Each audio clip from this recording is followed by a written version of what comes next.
Yeah, good day, everyone. We are back in full effect. Yep, we back out. We're gonna talk about these goddamn crooked ass police. How Derek Chauvin, goddamn it, he figured out a way. You ain't from New York. You don't get to say What you mean? What makes you think you get? I'm gonna keep on saying it, man. I always say that when I enter the chat. DB, don't hate it, DB. Embrace the new technology. God damn it, DB. Don't hate it. God damn it.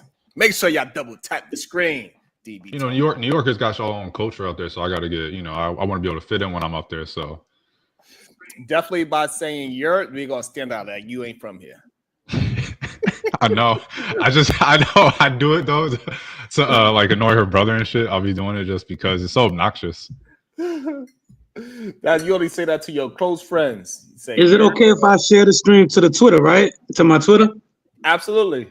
All the New Yorkers are gonna be my close friends, man. I know y'all don't have that Southern hospitality, so hopefully we can help y'all out. New Yorkers are the most helpful people in the world. Y'all the most scamming people in the world. Regardless, listen. If you come to New York from another country, don't speak no English, and you like, hey, I'm lost. How I get to Times Square? We would say, hey, it's this way, that way, and let me show you how to get there. But we ain't gonna be nice about it. That's the only difference. Exactly. So I'm gonna teach y'all how to be nice. That's the only thing, D. But we're gonna have an attitude the whole time. Like motherfucker's right there. Like, oh, thank you. No, I don't want to just go.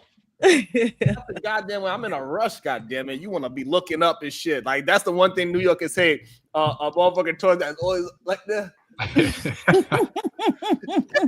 your ass out. Just they push their face. Move. Move. Get out the way. But one thing for sure, New Yorkers will make sure you get to where you gotta go. But they're gonna curse you out the whole time though. If you got a flat or some shit, they're gonna help it. Yo, stupid ass don't know how to put up a goddamn jack. Shit. They're gonna curse you out while they help you. That's what New Yorkers do. We'll help you. We're the most helpful, but we're gonna let you know about it. We don't like that shit at all. We don't like helping your ass. But we're gonna do it. Because New York is strong. So Diva, so I think you clicked off when we was playing the video, actually, Diva. What video? Derek Chauvin case. Oh, where he was beating the brakes off the lady. Yeah. Yeah, they didn't beat her up, man. They just took her out the vehicle and threw her on the ground. Drunk ass shouldn't been behind that wheel, man. Man, that woman had to reconstruct her teeth. Her teeth was like she should have. That's what she gets for drinking and driving. Damn. Wow. So they was out there squabbling. Oh yeah, they was definitely squabbling. They threw her ass to the ground like she deserved. Diva, I want to know before we play the video, Diva. Do you believe that somebody that is drinking and driving, sitting in a car parked, they didn't move the car, it's on because it's cold outside, so they get in the heat. They go to sleep, window open. They hot, they cold, so they got the heat on, but they also hot, so they got the window down. That's how you know they drunk. Do you think they should get pulled out their car, get their ass whooped, miss their tooth, get their tooth reconstructed, have bruises all over their body, and put a hole in their hand from getting tased? Damn. Do you think that is something deserving of a drunk person that is not physically driving? No, I do think they need to exercise more like patience and due diligence in finding out what the hell going on before they start jumping to conclusions and just start harassing people for no reason. So I mean that lady could have been in some type of medical distress, like, so you always want to assess what's going on, not just make an assumption. If they did assess and she was drinking and driving and she refused to get out, do you think that would have been okay? Well, she got her car stuck in a ditch from driving. Oh, well, see, he didn't say that. I know he didn't say that part. It was not a ditch, though. She was on the side of the road. It was not a ditch. It was a snowbank. She got stuck in an embankment, maybe, but not a ditch. She got her car stuck in a snowbank. And the cops got called. Yeah, she drove her ass there for sure. Okay, the cops didn't see. with the being drunk. Oh yeah, well, but still, why yes, they should have got up out of there, right? But still, I mean, was it totally necessary to reroute her too? I mean, by the way, Diva, they did not see her drive the car. They got reports. They got a report that it is a drunk woman parked on the side of the road, sitting in her car, drunk as hell. They didn't see her driving. She refused to get out of the car? Well, she refused. She didn't. That's why the judge threw it out, because they even asked her to get out the car from the body cam. They just fucking grabbed her and just threw her down. Okay. I don't agree with the process, but I'm not gonna have sympathy for a drunk driver. Derek Chauvin's like, fuck this, your drunk ass. I smell on your breath. Get your dumb ass. She's like, no, I'm a rights woman. You can't do this to me. I got rights. Wait, did she say that? No, she did not say that, man.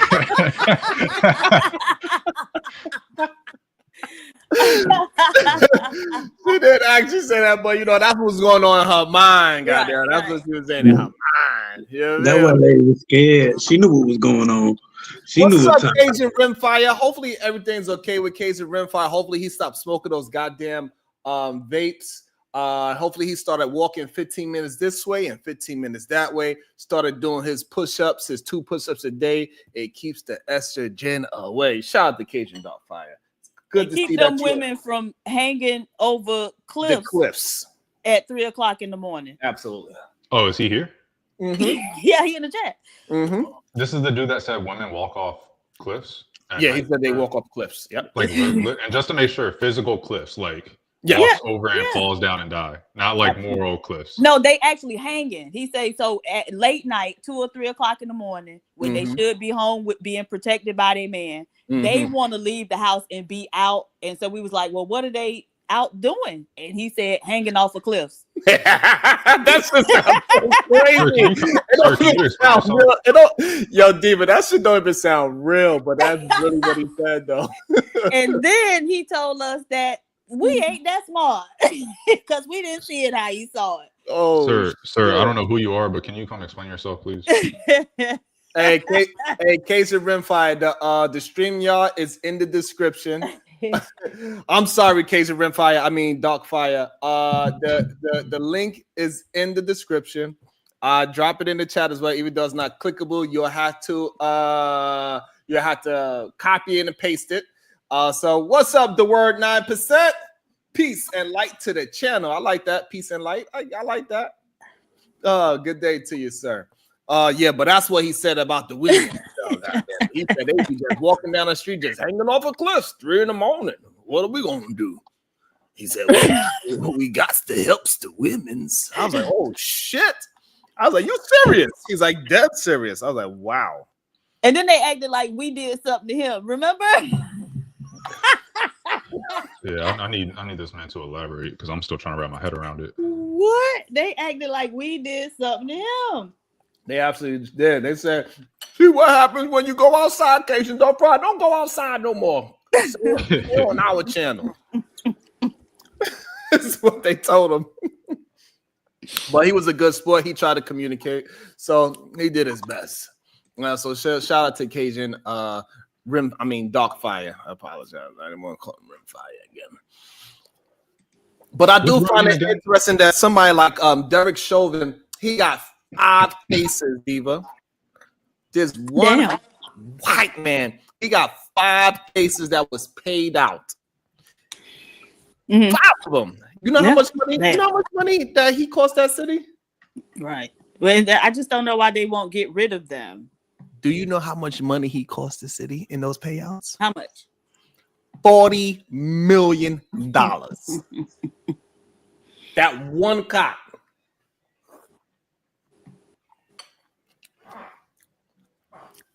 Can you imagine if he was a DEI cop hire?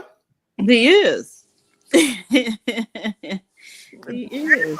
If that was a black man costing a city $40 million and they will all be saying, he's a DEI. Oh, it won't let it have been a black woman. See what happens when you DEI hire a police officer? It costs the city $40 million. Why they not saying about all these crazy ass white boys? They really need to get their oversight process together, because a lot of these municipalities will have oversight committees, but they're effectively overseeing themselves, right? And so they investigate themselves and say, "Oh, we didn't do anything wrong." Welcome to the show, Cajun Darkfire. How you doing today, sir? Random Independent got some questions for you. This dude a cop? Nah, he a rental cop. Security guard. Respectfully. Yeah, can you elaborate on what you meant by cliffs and women falling off or something? No, I was just saying when I was trying to speak of an analogy that I was talking about. Basically, I was saying you're talking about safety. I said women have the ability to have safety for themselves, but in the same token, if you wanted a man with you, instead for me just letting you go on your own early in the morning, whenever. Basically, might walk off a cliff. No, I'm saying things can happen when you walk out at night. So that's the only thing I was saying. What was this in response to? Protection.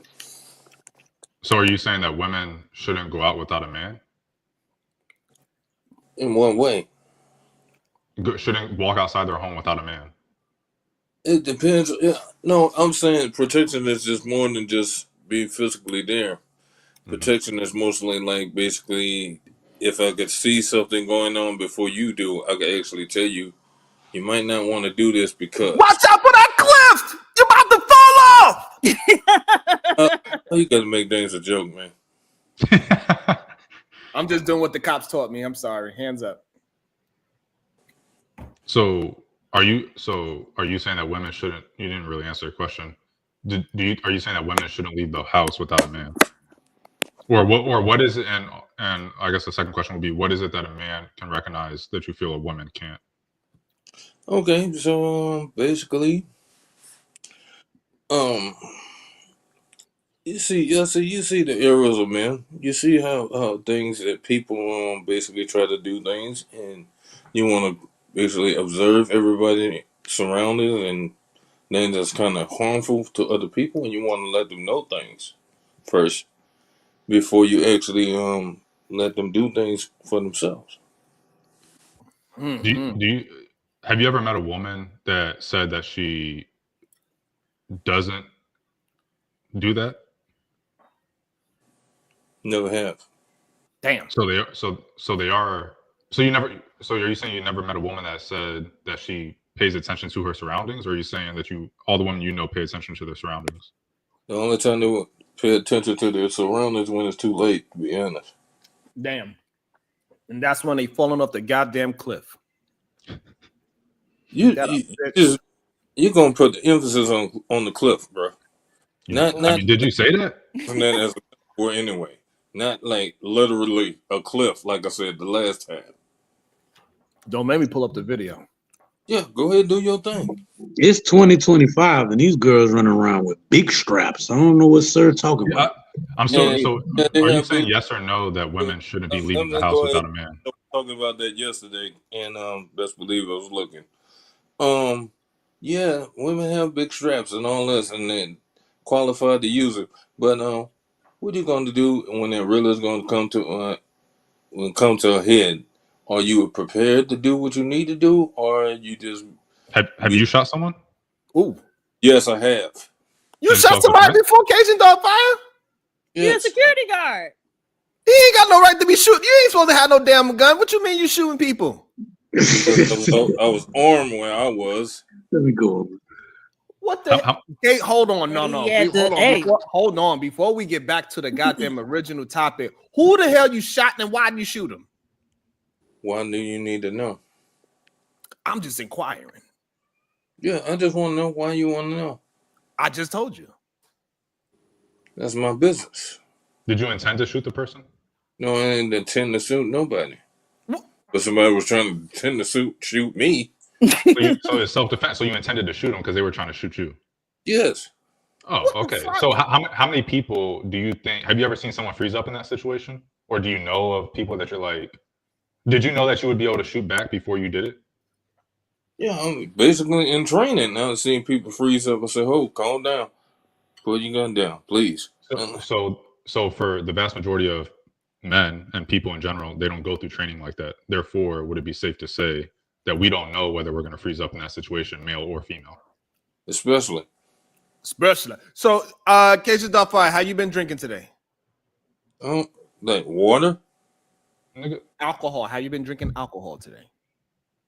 Since I had a stroke? No, I'm not drinking anything. You said you had a what? When? Since last month. Oh, shit. Are you okay? Yeah, I'm fine. Oh, okay. Well, I mean, if you had a stroke, that's not a small thing. Of course, it's not a small thing. I almost died. Right. So somebody inquiring as to whether or not you're okay is a normal question, right? Yeah, that's a normal question. Okay. That's why I say I'm fine. I'm not going into details. I mean, shoot, do you want to know the feeling of having a stroke? Do you want to understand that too? I mean, if you want to share, because people, I mean, knowing what the onset feel like could be helpful information to people. Right. It could be. Well, when you slur speech, you're not. Hold on, Casey. You're not under attack over here. You understand that, right, sir? Yeah, but you make me feel like I'm being attacked a little bit.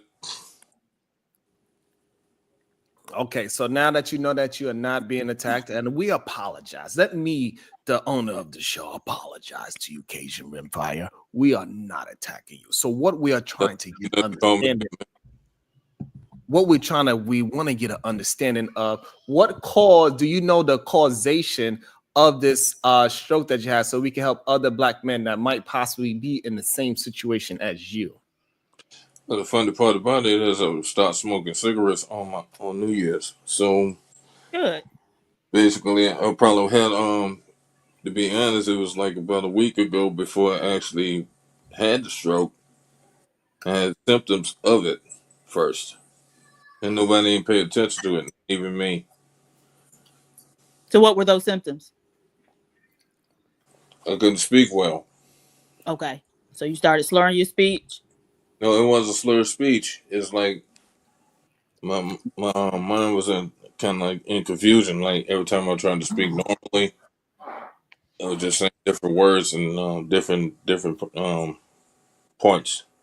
Okay. And then things started looking closer and further in angles.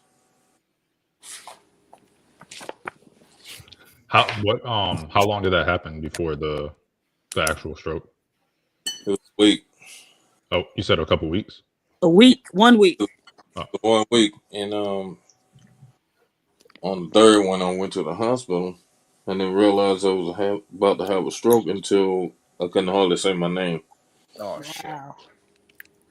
And it was right. Listen, so it was on my actually happened. So it happened on your what day? Birthday. Oh, wow. Hey, listen. I don't want not nan person ever tell me again that when I tell somebody to walk 15 minutes that way and 15 minutes this way, do your 2 push-ups a day, that I'm doing something wrong to our Black men. I never want to hear it again. I never want to hear when I'm telling, hey, listen, your thoughts is not coherent and we need to do something about it, that I'm wrong about that. I don't want to hear that shit again. I do not want to never hear a motherfucker tell me anything. I'm glad that you are doing well, KJ Dolphin. Hopefully this is actually going to help some people to understand that, hey, we got to start paying attention to our health a little bit differently nowadays. We cannot keep on doing the same negative things about ourselves, about the things that we put in our body, the things that we put in our goddamn mind, the things that we say, the things that we feel, the things that we're listening to, the things that we read. All of that shit fucking matters. Not exercising is probably the biggest thing. And that's the funny part. I was exercising, bro. Yeah. I was actually turning a new leaf 2 months before this actually happened. I was lifting weights, moving around a little more, walking around to work more than just taking lift rides to work, which is a little bit over a mile to go to work. I mean, to actually get. So it's doing that. This is wild to me. I ain't gonna lie to you. Welcome to the show.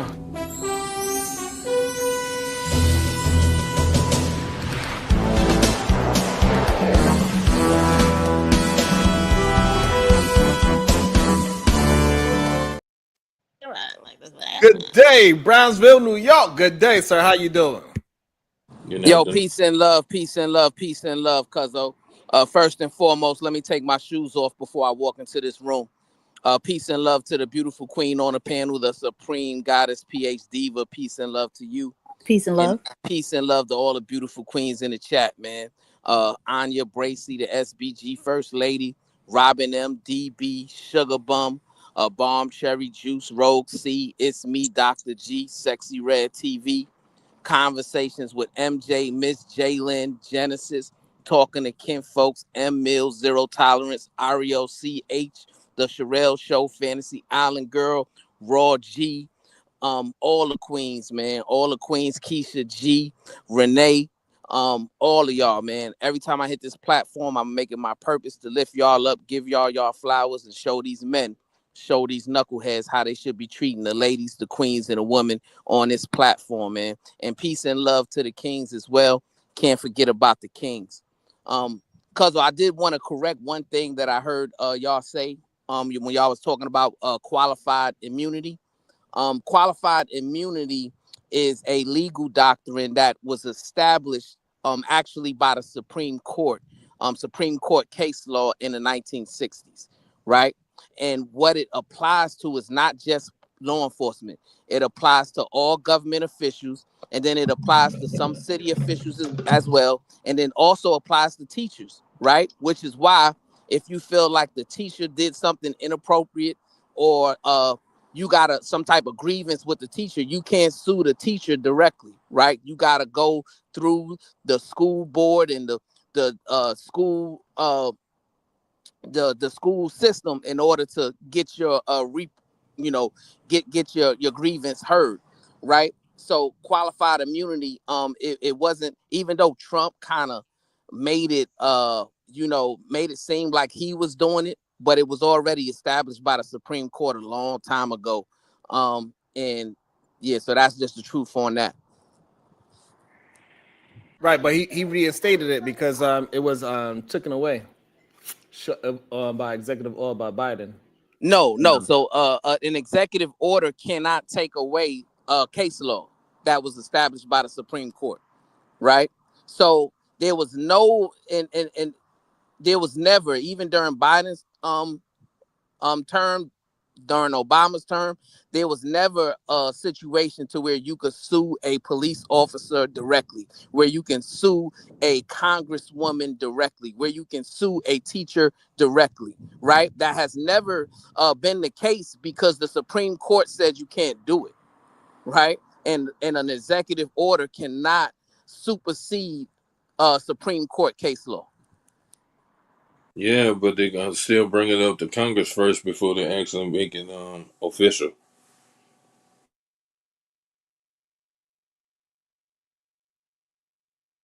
Okay, so they saying Trump expanded it. Welcome to the show, Tiff. How you doing, Tiff? Good day.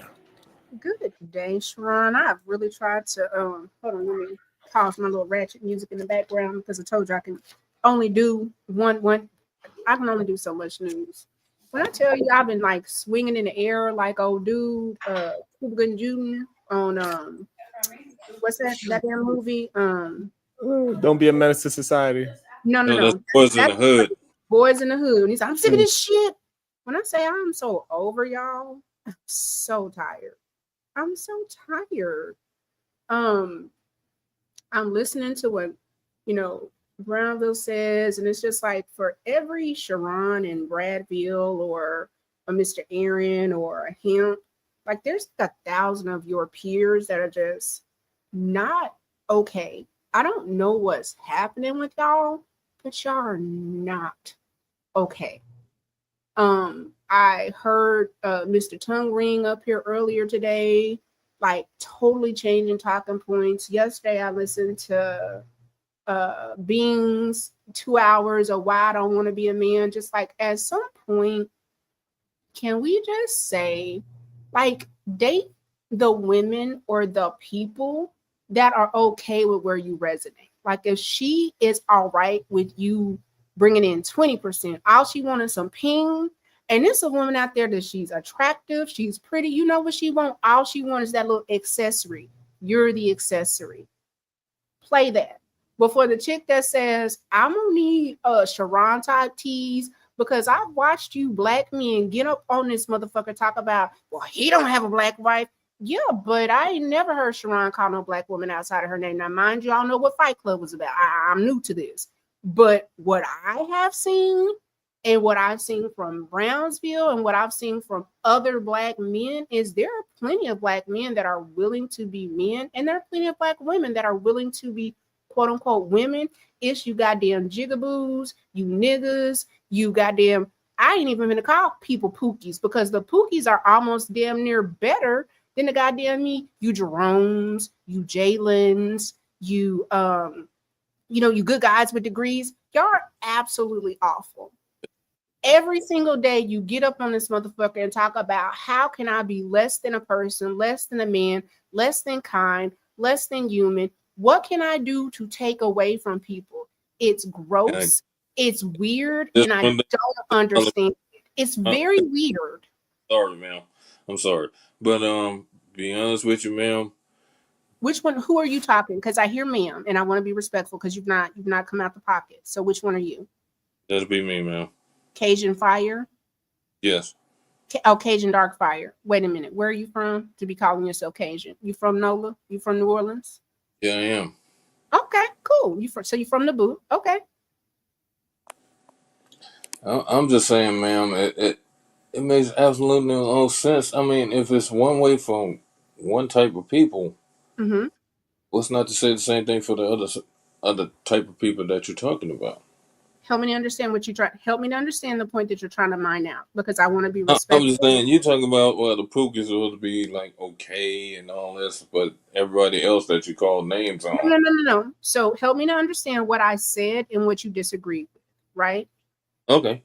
So what makes a pookie good? That's what I'm just asking the question. What would make a pookie better than the other demographic? So I think what happens is we have put this stigma to try to say that a man that is maybe not necessarily credentialed, he's not college qualified, or he doesn't have a trade. So by happenstance, he would be quote unquote a pookie. Like y'all say that, but then you champion a person like a Jay-Z who does not have a degree and at one point was a pookie. So when we try to put people in categories, it can be cumbersome because you can have a degree and be an asshole, and you can have a GED and be a very kind, loving person. So if we can start getting some of these things out, these check marks that we believe are markers of success, it doesn't always mean that you are a good person, right? So I'm not trying to belittle anybody. What I'm saying is we get really caught up in these check marks of what we believe are markers of success, and they may not necessarily mean that I'm a good person, right? Does that make sense? Agreed. Okay. Makes sense. So I'm legitimately, I'm not trying to come up, cause no strife. I've listened to the whole show, but it's just one of the things to where it's like, people want to so badly say that I'm better than the next person. It's not that. Everybody has I think, a proclivity to be good or bad, right? I think we make choices. I think if we would stop shaming people for the choices and say, okay, hey, this was the choice that you made. It wasn't necessarily okay for the greater good. How do we now rectify this and keep going? Or you just say like, hey, I made a choice. It's not for the greater good. It's great for me and my family, and just stand on it. It's not very hard, right? Like we can stand on business and not be rude and not be ignorant and not, berate each other. It just is what it is. But you just need to be beyond the talking points. That's when it, for me, becomes, it seems like it's a dishonest conversation, right? Does that make sense what I'm asking you? Yeah, it makes total sense. I give you that. I give you that. Okay. Yeah, like it's no static. Like I promise you, I'm not coming up here like I'm not liked by women, and I'm typically not liked by men. So it's one of the things to where it's just like it is what it is. I don't have an agenda to be liked. I want to see Black men, Black women, Black children be successful. And if you are married to someone else, I don't care.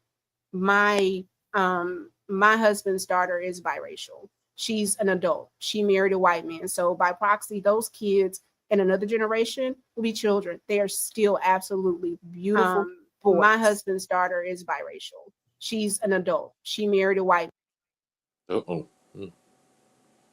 Oh, look at the baby in the background. How cute is she? Got to know, little lady. Oh my goodness. So like, what are you doing? How your baby like legitimately about to show my black side. But you know what? That is legitimately how my bonus daughter looks. And she's decided, to marry a white Jewish man. I don't care. As long as he's kind to her and he treats her well and she's loved and she has 3 beautiful babies and he's a military man. Like, we don't really do the minutia. All I want to do is see people be successful, be happy, be loving, but like these cheap shots and just coming at each other, it's not beneficial. It's just not. And at the end of the day, if these people ain't saying nothing else, it's us. They don't. The Venezuelans thought they were safe. What he say? You too. The Haitians knew, like they was like, nah. The Mexicans thought maybe they was out there, Latinos for Trump.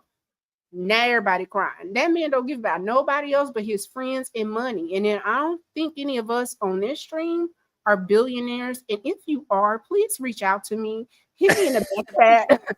I would love to be a case for you. I take social assistance. You take social assistance? What that mean? Absolutely. Socialist. So here's the thing: what you white people have allowed y'all. Black people think social assistance is welfare, and white people think social assistance is entitlement. Either way it goes, you know what it is? Government money.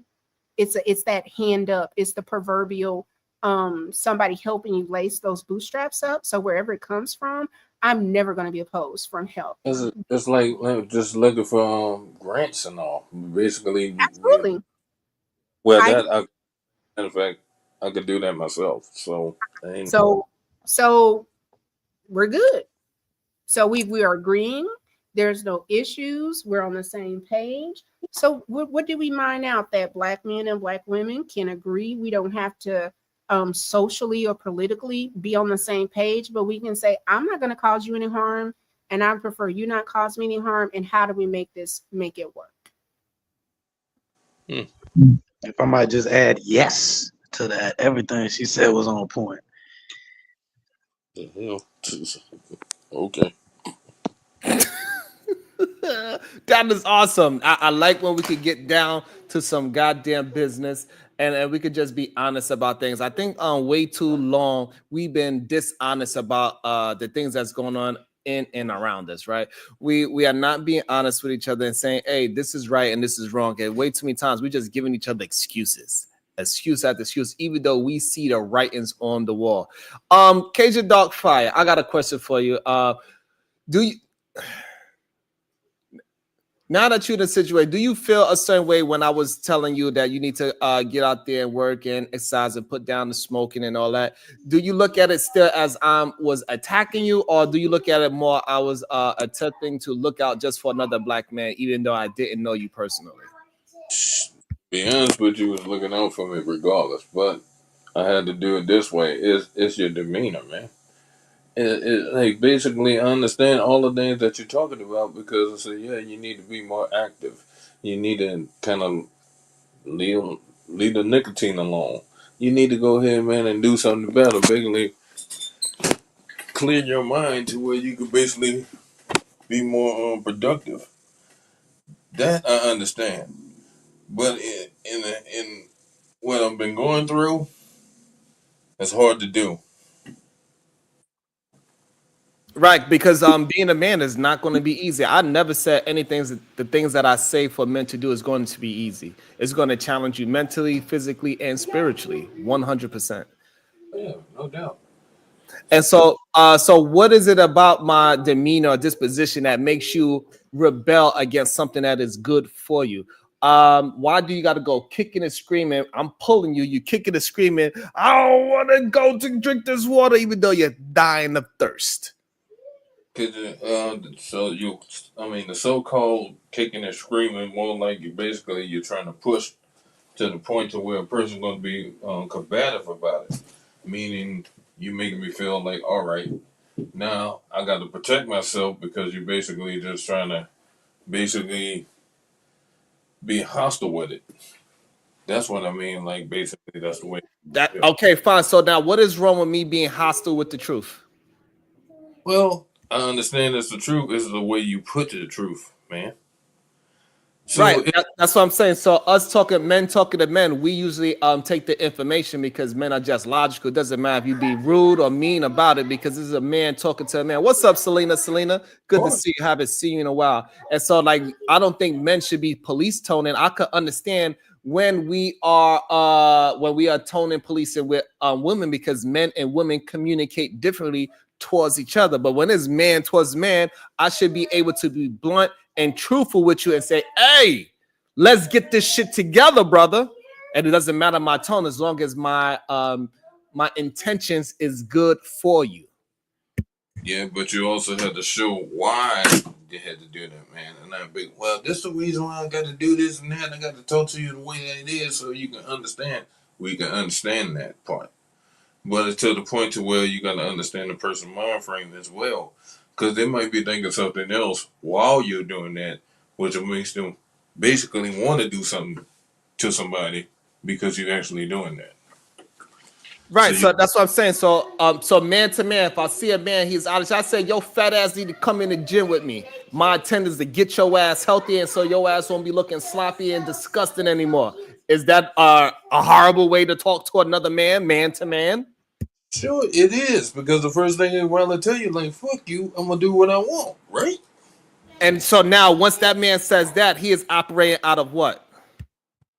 Shoot, basically out of anger. More like anger. Right, so that man that I'm talking to, he's not operating out of masculinity, correct? No, he's not. That's not being masculine. He's just telling you straight out. I said, you come at me with a funny kind of way, I'll come back at you in a funny kind of way. Do you understand that part? Right, that's what I'm saying. So if I'm telling him the straight up truth and I want the best for him, and he is rebelling against what's best for him, right? It doesn't matter if I'm saying it nicely, politely, angered, disrespectful. It doesn't matter because you're a fucking man and you're supposed to be stoic enough to understand I'm here to help you and not moving your goddamn emotion. Why men do not understand that is what I want to get out of. You got to realize that, man, we have emotions too, right? Do you understand that part?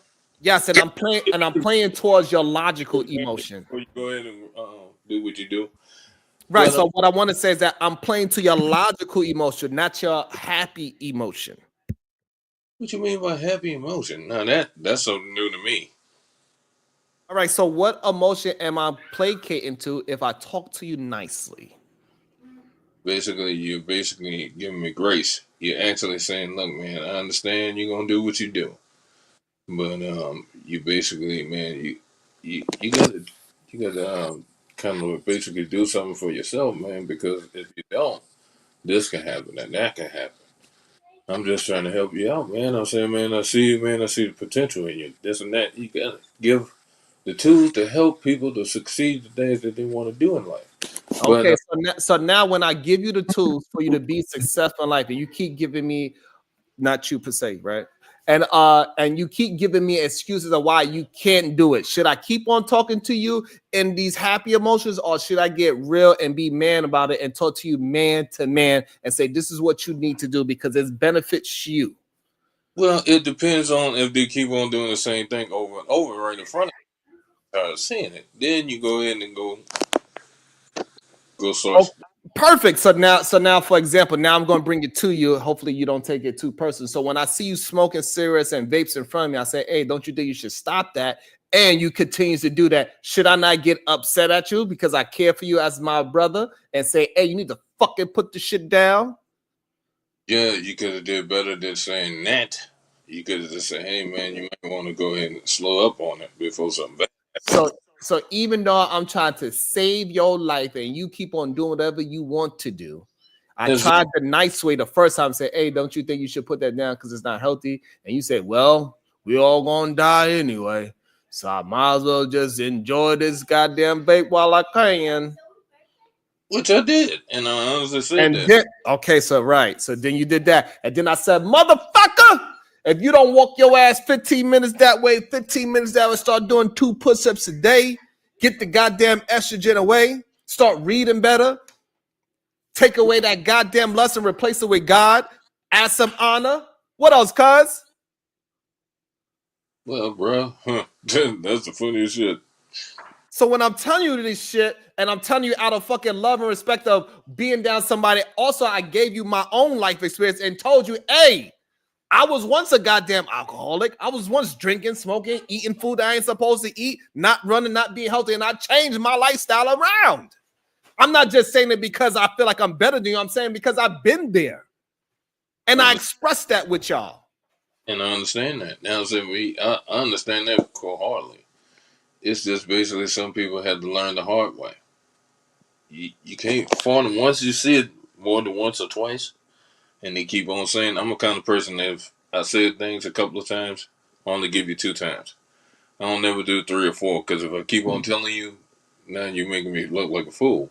So basically, if I tell you once or twice, if I tell you twice, then you made a fool of me. Yes, you did. Hit mute, and I'm finna trigger the hell out of you, black men. But please receive this as a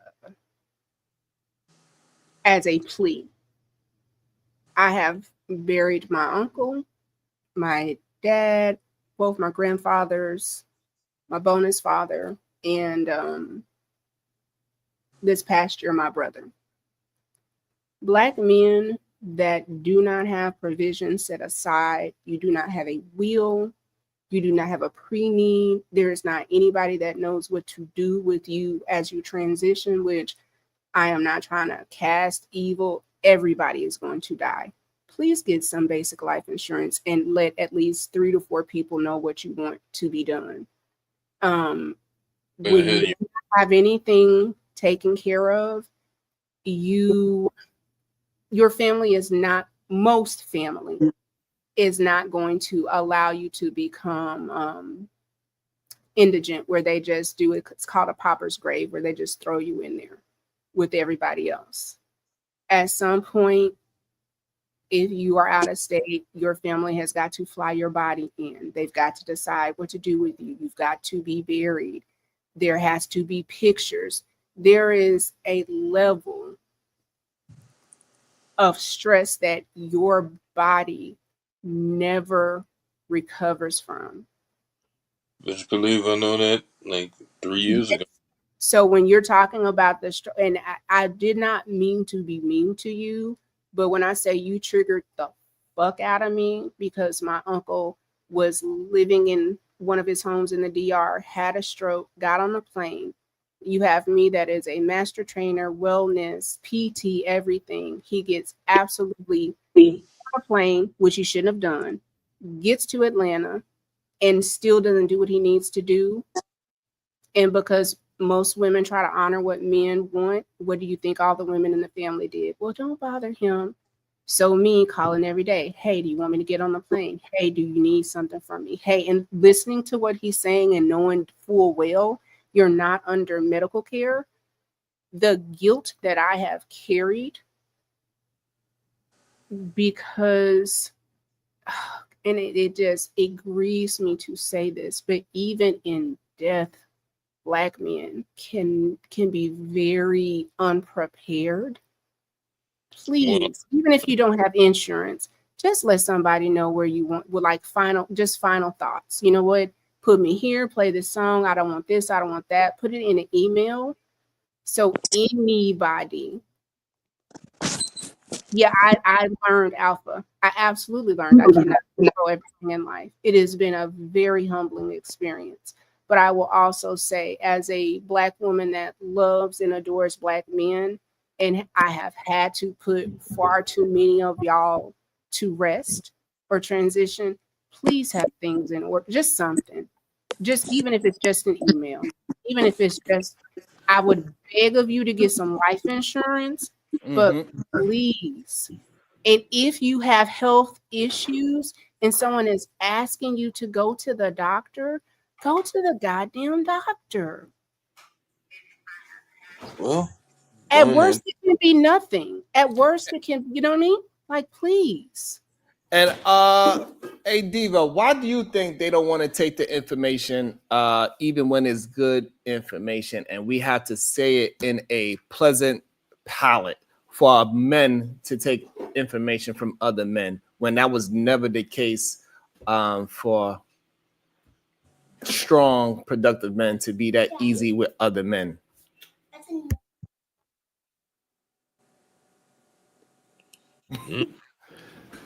Diva is probably, I don't know, maybe she's on mute or maybe she doesn't hear me. Brownsville, New York, why do you think a lot of men feel like they cannot be spoken as direct as I do? I guess I should say. Because they're used to being coddled, right? Or they're used to their behaviors being encouraged, whether it's wrong or right. And that's the problem. And the only problem that I have with it is this, right? If you are going to say, well, yes, you should communicate with me with grace and you should use tact and not be so abrasive so that I can receive it properly and then put it into action, I would say, okay, I will concede to you with that. However, right, why don't you have that same energy and that same thought process when these men are out here trying to issue correction to women that they don't know, right? They're not doing it with grace. No. They're not doing it with tact. My brother Cajun Darkfire, right? But yet you will sit on panels right next to them and you won't even stop them. You won't even correct them. You won't even say, hey, bro, that's too harsh. Why are you calling her a B? Why are you calling her a H? Why are you saying these, derogatory things about her character when you don't know her, right? Why don't you talk to her and give her a chance? Be graceful with her. Give her an opportunity, right? And do it in a decently and orderly way. But that's the issue that I have with it. It's the hypocrisy within what you're asking for, you're not willing to give. So can you speak on that, my brother Cajun Darkfire? Oh, no problem. I'm glad you gave me a chance to actually speak. But look at man. The reason why I'm saying what we're saying, to have a little more subtlety, is because basically, man, I said we can be harsh sometimes, yes, but we're doing that for a reason. We got to wake you up some kind of way. But in the same token of men versus women, on the other hand, we try to be as subtle as we can because we don't want to basically make you feel like we're about to do something or about to say something out of the ordinary, but you won't never listen. Nobody would even listen to you if you're trying to actually speak the truth to them. So what you have to do, embrace them, basically, offend them for them to get a response. Do you get it a little bit? Hey, so you don't understand how what you just said, it collides with what you were saying to Sharon just a few minutes ago, right? So you were basically saying, well, because you were telling Sharon that you were offended by his tone and by the way that he was issuing out advice to you, right? You took offense to that. You said, hey, he needs to communicate with more grace. And maybe if he gave you a nicer approach, then maybe you would have listened, right? And adhered to the advice. But now you're saying when it comes to the woman, you got to be offensive in order for them to listen. Now you're trying to go ahead and basically switch my words around. No, don't do that. First of all, it's the same way for both sides. It don't mean male or female they can do the same thing. Only difference is when somebody trying to force your hand, you only do it twice. If I got to say it the first time, I'm better like I'm trying to help you out. This what you need to do. This, that, and the other. Please do this because I know for a fact it's gonna go down bad for you if you don't do this. But if I see that you don't get it, then I had to come give you the cold hard truth. I said, ma'am, I don't want to do this. I don't want to even come to that route, but I'm still being subtle with you. But I'm saying, ma'am, if you don't do this, this will happen to you, and it will happen because sooner or later, I have no other choice but to let it happen to you. That's what I'm getting at. So what I'm getting at, my brother Cajun Dogfire, is you're not practicing what you're preaching when you're on those panels sitting alongside men who are constantly and consistently bashing women. Are you asking those men, hey, hold on, my brother, I'm gonna give you a chance to respond, right? Because I'm listening to you, and then I'm trying to communicate in a way that you ask, right? Which is with grace, right? Which is with human decency, which is why I'm not leveling any ad hominem attacks, or I'm not denigrating your character in any way, my brother. What I'm saying though is your stance when you're on those other panels where the men are disrespecting the woman, you're not asking them, hey, did you talk to her once before you start calling her out of her name and start disparaging her character in that way? Have you done that? No, well, it depends on my anger. It depends on my temperament. If my temperament get bad, I'm like, you're gonna see that happen regardless. But I'm not every man. I said every man has a different position in life. I said you cannot expect every man to be the same way like robots. I'm sorry. Well, I don't understand. Maybe you didn't understand my question. No, I I'm understand. not expecting you to act like a robot, right? What I'm expecting you to do, my brother, is practice what you're preaching, right? So if you are a man who gets offended by the harsh truth or the harsh reality, and you want the truth to be communicated to you in a softer tone, in a more graceful tone, then that should be your expectation no matter where you are. So when you're on another panel and the men are disrespecting and disparaging the character of women, right? You, Cajun Darkfire, should be saying, hey, we got to give these women more grace. We got to communicate with a better tone so that we're understood, so that nobody is feeling offended. But my brother, I've never heard you do that. I've never heard you challenge the other brothers when they were doing exactly what you accused Sharon of doing. And hold on, Cajun, I got you 1 second. Diva, you there? I'm not sure. I'm not sure if Diva microphone is working. Roy Clyde, don't let them take my cornbread. Davey is still a hoe. That is all. Show derailment over.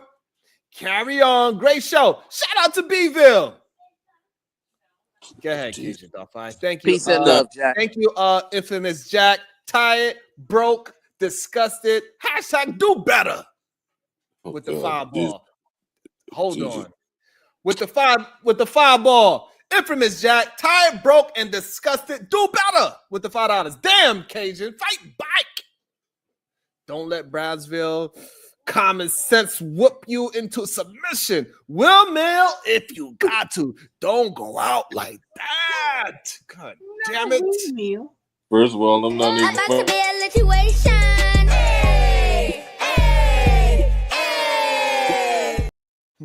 Thank you so much, KJ. Go ahead, KJ. Let me put the shoe on the other foot, man. What about the women, man? I said, do they do the same thing? Good God. I'm just asking the question. I'm not trying to. Why did you have to bring the women into it? Well, I'm putting the same thing the way Brownsville to that demographic. I mean, do women do the same thing? So the problem is that men are not going outside at 3 a.m. in the morning hanging off cliffs. Women are. You still gonna hang on that clip, ain't you? All right. So therefore, that's why we got to talk to the men and say, hey, when we see some things that is not up to par with who they are and what they can be, they could be stronger and more productive men. You even admitted yourself that it was good advice, and we just want men to take the good advice, no matter where it comes from. Because if y'all, because I'm a kind of person like this. I take bits and pieces from people and just put it together to my own ideology that I have. But right. So why you keep following people that's giving you bad information? They're not giving you bad information, man. To be honest with you, they're doing better. Okay, so those people that, all right, you win. I don't know. Hey, that's just me. That's just me. I feel you. I think just men need to just understand who's actually the people that is coddling you is most likely not really for you. They ain't really trying to have your back. They don't really give a fuck about you. Somebody that's willing to tell you but your bro, they wouldn't, man. If that was true, brother, man, they wouldn't actually teach me things that I need to know better than I need for myself. That's the problem. You think they teaching you something, and they did teach you something, and you just not recognizing what they taught you. You think so? Yeah, my brother, they are severely hindering you, right? Because I don't know if you realize this, my brother, but you're coming across the airways like you're very unstable, right? You're coming across the airways moving and communicating in a very illogical fashion, right? And it's because you are failing to recognize how the people who you decide to associate with have severely put in the wool over your eyes to where you are now blind to the realities of what's going on. You see, when we were having a conversation, we was having a man-to-man conversation about how men should move. And I conceded to your point to Sharon saying, well, hey, you got to communicate with more tact. You got to communicate with more grace. You got to communicate with more understanding, right? And I said, listen, I concede to that. But then I said, well, hey, you, my brother Cajun Darkfire, you got to practice what you preach. But when you're on those panels and there are disrespecting women, you're not coming with that same energy of communicating with grace and benevolence and all of those things, right? So when we're having that back and forth conversation, then what you decide to do was move the goalpost to try to talk about, well, women are doing it too, right? And this is an example of the problem that we are having with the so-called Rim Brothers and the Rim Nation, right? Because whenever it comes to men taking accountability, taking responsibility, undergoing some real-time self-reflection, they always want to punt the football to talk about women.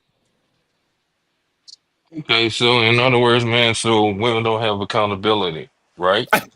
Oh boy, I'm just asking. If you're gonna go that route, we can go there with you. You know what I'm saying? Let me help. Do women do that same accountability that they need?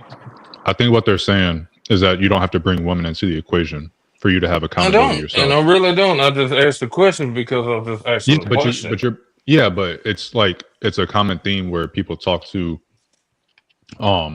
men and they're talking about holding men accountable or holding themselves accountable, and then they immediately go, well, what about women? And so I think that's the issue here, is that they're talking about you and, you know, you doing something and you're like, okay, but what about women? As if that matters at all about what you should or shouldn't be doing. Okay. I'll give you that. I honestly give you that one, man. But in the same aspect, can women do the same thing that a man can do? Can they? You went right back that quick? How did you hear what I said and then immediately went to, okay, but what about women? Because I said one can't move without the other. If I'm like, hey, you know, you should study some study a topic or whatever, you know, read a book, go to school or whatever. I'm talking about you and I'm talking about men. It doesn't mean that you revert to, yeah, okay, but what about women? Shouldn't women be doing that? It's irrelevant, because whether they're doing it or not, you should be doing it. Tell me why it's irrelevant though. Okay. Because I Well, just why did. he's about? I was just trying to. I'm trying to get there. That's all I'm saying. Okay, Why it's being, he's gonna help you get there. Just give me 1 second. About to be a situation. Hey, hey, hey. Whew. So it depends on the corrector. Shout out to Infamous Jack. Tired, broke, and disgusted. Hashtag do better. It's done with respect and decency. I hear it out. I resist, but I process it. But if a hoe in the chat starts putting heinous behavior on my jacket, then fuck that. Fuckers. You're entertaining. I'll give you that, man. The reason it's irrelevant is because it has nothing to do with you. What a woman or other women, or not other women, what a woman or women in general are doing. You should want to go to the gym for yourself, right? You should want to lift weights for yourself. You should want to read. You should want to learn for yourself. It has nothing to do with women or men if you're into men. It has nothing to do with anything other than bettering yourself. True. So that's why it's irrelevant to keep on saying, well, what about women? Well, what about women? We're talking about you. We're talking about men because we are men. The reason why I was saying, sir, I don't want to cut you off. I'm sorry, but the reason why I said that because I see within women that they do countless things that where you try to correct the positive way and you get shunned for it. That's the only reason why I say what I say. But what does that have to do with you? What does that have to do with you doing better? It's not me. I just buy or just walk on by. Yeah, that's what I'm saying. But they're talking about things. Well, I don't know. Maybe I joined late and maybe there was another discussion. I came back late and there was other discussions being had. But from what I grabbed when I was here, they were talking about you doing better things, you doing something. They were talking about you and men in general, and you talked about women as if what a woman does is relevant to this conversation. But everything it forms into some kind of way. Okay, hold on 1 second. About to be a situation. Hey, hey, hey.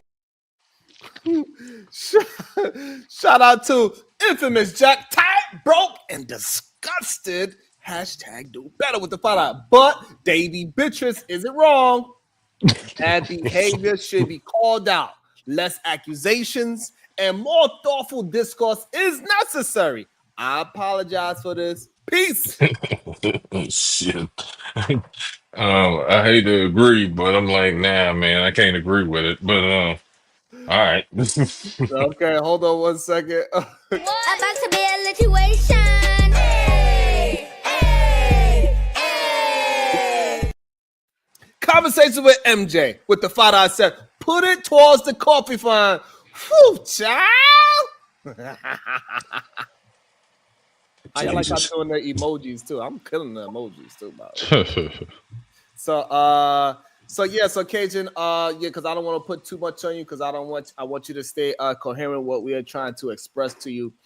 Is that we just want people and men especially, right? This is why I speak directly to men and have the conversation with men, because I feel like men should be able to understand my tone and my directness, that I don't have to be nice and watch my tone and be careful. Well, if you see me coddle a woman, because majority of men that get to some places to get to higher selves is not done through coddling.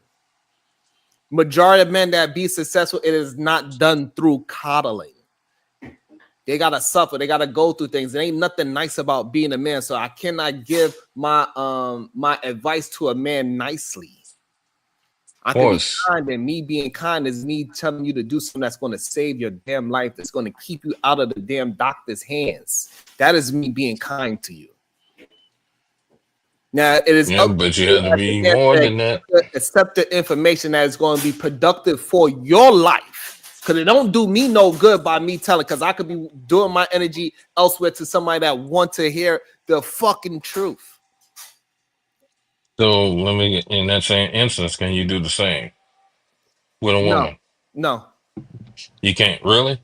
Really? No, you can't. Yeah, you're right about that. You cannot be like brash with a woman, but when you try to, There's a difference. I don't try to do Who it. cares? Who cares? Yeah, what is that got to, we're talking about who cares if you can't be as direct to a woman or not? We're talking about us. Of course. I understand. Right. I understand that. We want you to get out that mindset of always saying women are doing something and that's why you cannot stop smoking. Hey, women smoke Or cigarettes. why you shouldn't be, or why you shouldn't stop No, smoking. Why you telling me to stop cigarettes? I agree that you said I should stop smoking cigarettes, but what about women that smoke cigarettes? Why we? No, I ain't said like that, dude. The problem you're not recognizing that's what you sound like, and I'm trying to explain to you for you to take the information. That's what you sound like. Hold on, and I don't think you want to come off that way. I don't believe you do. No, I never do. I never have. Right, and so I'm trying to explain to you how you are coming off, so this way you could change your rhetoric, so you won't come off and sound like a crazy person anymore. Because I don't believe you crazy. You have a setback, and you gotta clear some things up. You gotta walk 15 minutes that way, 15 minutes this way. Start with 2 push-ups a day. Get that estrogen. Why not 20? Out of your body. Hey, Cajun, you said you had the stroke about a month ago. Yeah. Are you sure you should be on here and not resting? Because I remember I followed this one dude on YouTube. He's an attorney. He had a stroke, and obviously what he does is a little bit more stressful. Yeah. But even like he was out for like 3 months, and his was pretty bad. So I don't know how bad yours was, but I would think that maybe you should like you've been on for like an hour or so, and I don't know if that's necessarily healthy. Helpful? Healthy. No, to be honest with you, man, I say she had to search myself first before I actually do things. So I searched myself because it took me a couple of days to actually to speak right because I was messed up. Yeah.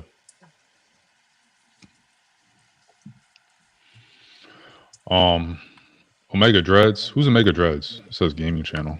But I wanted them to pop on the panel. They won't pop on. They probably won't, man. Oh man. The thing about it, my brother Cajun, right? We're just trying to elevate you, right? We're trying to get you beyond just repeating remedial rhetoric, right? Because it seems like the brothers from the Nino Nation have been brainwashed and conditioned to a certain default setting, right? When everything else fails, go to the what about isms when it comes to women, right? And what I'm saying is that is not how men are supposed to move, right? We don't complain about women. We don't compare ourselves to women, right? We don't complain. We solve problems, right? We're able to have a conversation to where we can articulate our thoughts, right? And accept and receive correction when it's rendered and when we agree with it, right? So what I'm saying is you said you agreed with Sharon and his advice for you as far as working out, as far as not smoking, not drinking, eating right, getting yourself healthy, right? So that because if you're physically healthy, it's going to elevate your mind, it's going to elevate your spirits as well, right? And all we want to do is to see you become the best version of yourself, no matter how old you are, right? We understand you're struggling with physical ailments, and we're trying to give you the antidote in order to break free from those physical ailments, right? But the number one thing you got to do, my brother Cajun, you got to recalibrate your value system, right? Because it seems like a lot of the brothers that are over there and listening to the people that y'all are listening to, y'all are being poisoned with nonsense when it comes to what's going on in the real world. So basically you're saying, man, it's the same thing you kind of doing right now, to be honest with you, man. I'm being honest. See, me, I don't like calling people names, period. I don't call them any other kind of name that they are. You call them what they are. That's one thing about me. If you're gonna be a man fully, more than what you're doing. I'd rather you be man to man to me than to be calling names and basically having some kind of antidote to where you basically contradicting yourself more ways than one, man. So please, for the love of God, be real with them if you're gonna do that. Wow. About to be a situation. Hey, hey, hey. Infamous Jack, tired, broke, and disgusted. Hashtag do better with the 20 ball. Only because Sugar Bum acts nicely. Beef over, Davy. I forgive your wholeness and dusty behavior. In the future, come at me different. You get a different response. Lesson.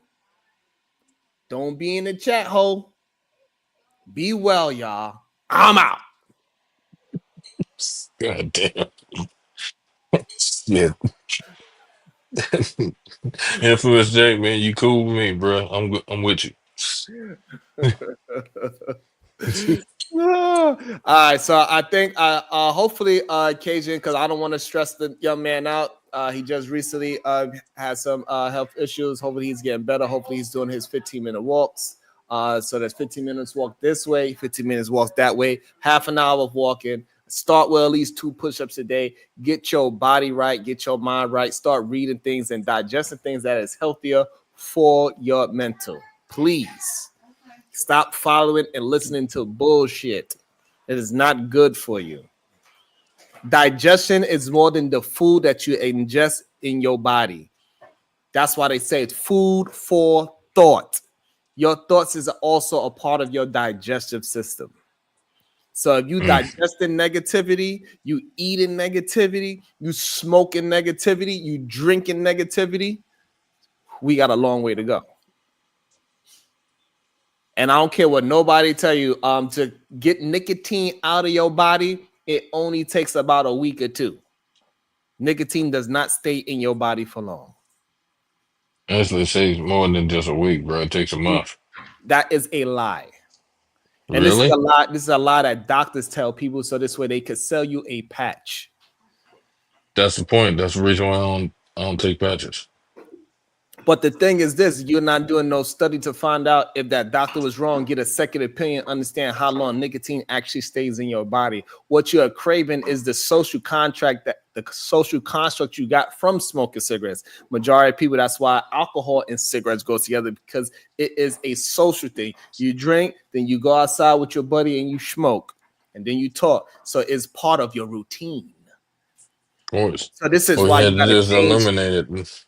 That's why all you gotta do is eliminate it. So this is why you got to change your habits so you could move differently. So another habit that a lot of men have is that when they hop on these panels, and especially when they are on screen for some reason, that's when they smoke the most. They on screen smoking day in and day out. As long as they on the screen, we see them smoking. That is a habit that you have to break. Practice makes habits. It doesn't make perfect. So if every time you get on, you turn your screen on, you got to be smoking something, that is a problem that you're going to have to figure out. Well, stress, man. You got to understand that maybe they're probably still stressed out. Perfect. I'm glad that you said that. So smoking has nothing to do with stress. You are relating smoking with stress. That is a part of the habit. As soon as something happened, you are finding a way to go and smoke. You get a bill in the mail. God damn it. Another fucking bill. They come every month. Why is this bill keep coming every month? It's like, fuck, man, let me pour myself a drink and smoke this goddamn cigarette. The devil is a goddamn lie. I don't understand why the electricity bill keep coming every goddamn month. What is wrong with it's due on time? Yeah, so why would you stress about a light bill, my bro? Credit card keeps coming back, and I gotta pay a new credit card bill every month. Let me go smoke me a goddamn cigarette.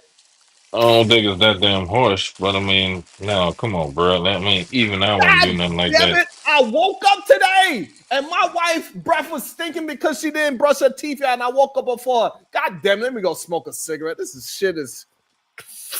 No, that person was stressed out before you even got to that. I'm being honest. Oh shit! I'm getting the car. I don't got no gas in the goddamn car. What the fuck? I gotta put gas in this shit. Everything. Why the hell I gotta keep on putting gas in this goddamn car every time I drive it?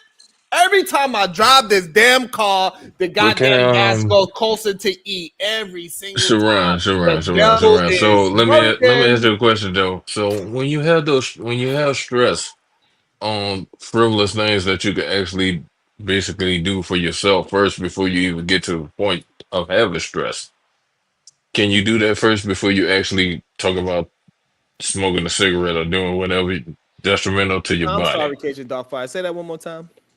I was saying, all right, let's say, man, you went through everything known to man that's just get you stress. I mean, get stress. I mean, give you stress.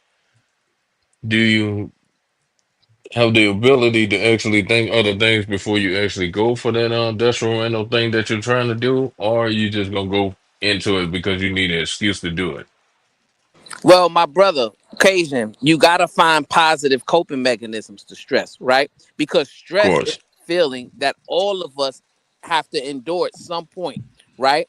But you have to find positive coping mechanisms, like working out, right? Reading, praying, meditating, going for walks, um, you know, finding something to cure your stress other than a bad coping mechanism like smoking, drinking, right? Basically, you got to get into some positive routines that's not only going to be beneficial to you physically, but also spiritually and mentally.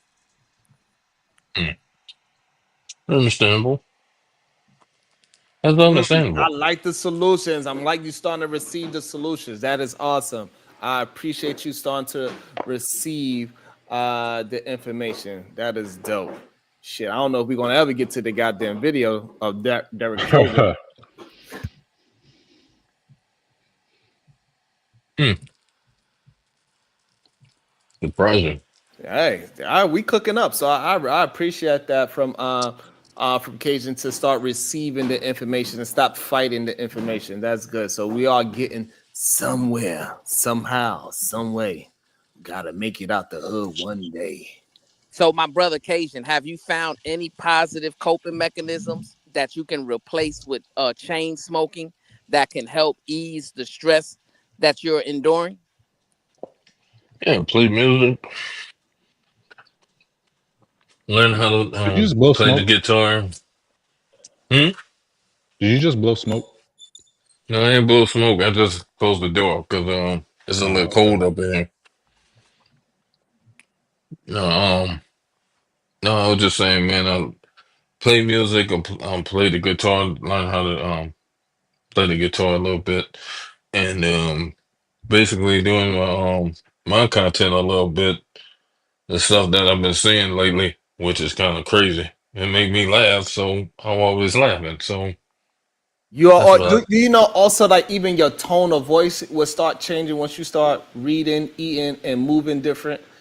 Because your Of tone of course. voice, you got to learn how to change your tone of voice as well. Need to learn how to talk with some energy within your own voice as well. You got this one Well, tone all the time, every time I speak to you. I ain't never heard an inflection in your voice vocal cords, not one time. That is I'll another let you know, sign. man. That's another sign. Well, Huh? hmm, I'll let you know how much stress that I've been through, plus all the badness I've been through in my life. That's the reason why my voice always stay the same. Mm. Do you go to therapy? Yeah, I've been to therapy numerous times. Okay. You're not in therapy anymore. Then you're saying Been over a year. since you left therapy or since you've been in therapy? Yeah, since I've been to therapy. So you in therapy currently? Isn't what I'm asking. No, no, I'm not in therapy. Okay, I think I don't want to. All right, so we need to get you to start journaling We need to get you to start writing down your thoughts and get some coherent thoughts so you can reflect on what your thoughts are throughout the day. I need to see. So the next time I speak to you, I want to see, you know what? Let's just work on exercise today, right now. Can you tell me what made you laugh today, sir? Countless things. Countless stuff I can laugh at. Basically, when I start laughing at things, it's something silly, like talking about red pill points. It's just funny to me. That's what the reason why I keep listening, keep looking. I think you misunderstood the question. What made you laugh today? Happy thoughts.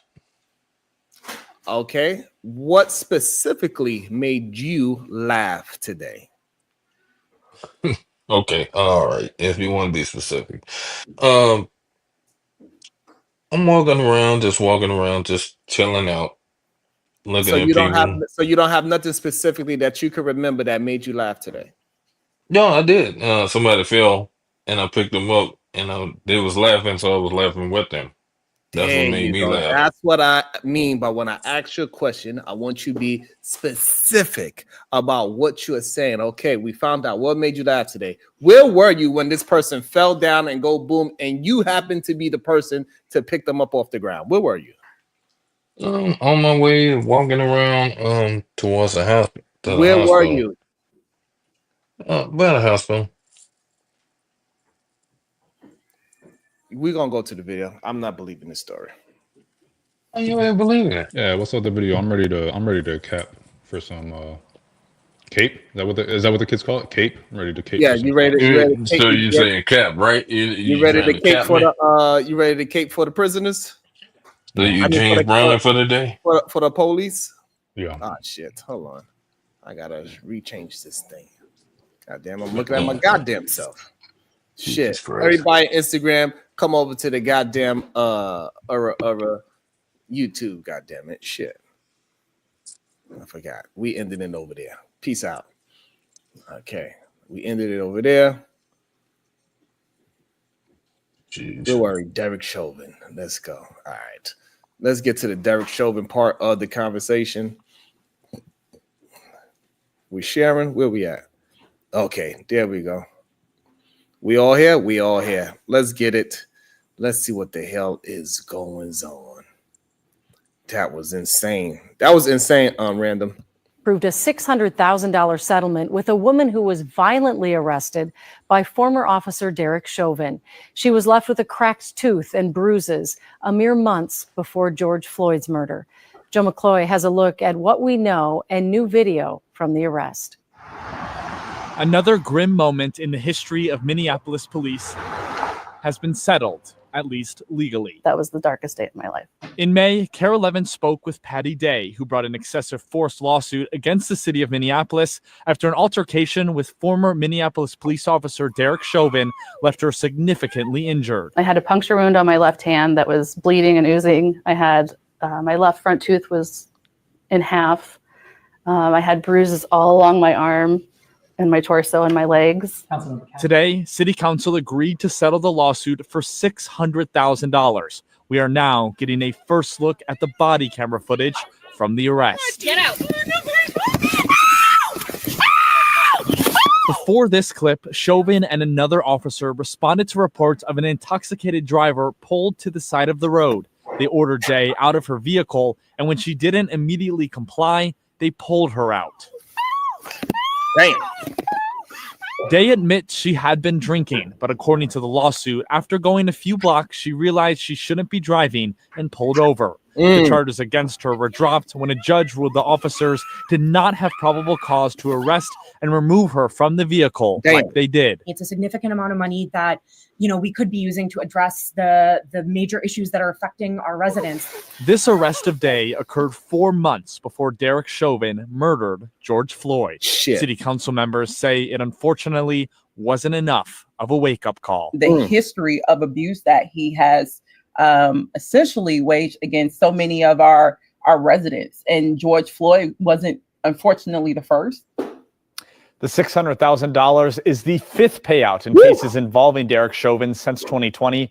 Those 5 payouts total nearly $40 million. The body cam clips we received are posted in their entirety on care11.com. Yikes. What is the thoughts of the people? What is the thoughts of the good people? Lord? Shouldn't have been drinking and driving. You saying but they didn't see her driving. Nah, man, shouldn't have been drinking and driving, man. Let me ask cuz they didn't see her driving. Do you agree with random independent thought on it, saying that even though they didn't see her drinking and driving, since she was behind the steering wheel, vehicle turned off, window down, they should have still pulled her out violently and arrested her? What's your thoughts, cuz, on this whole thing? No. So I mean, that's why she won the lawsuit, right? The judge ruled that they violated, her civil rights. They didn't have probable cause to arrest her, and they arrested her without probable cause, her civil rights. What should have been done was, so they had reasonable suspicion, right, to make contact with her, right? They didn't see her driving. They didn't, have any type of communication with her prior to them trying to yank her out, apparently.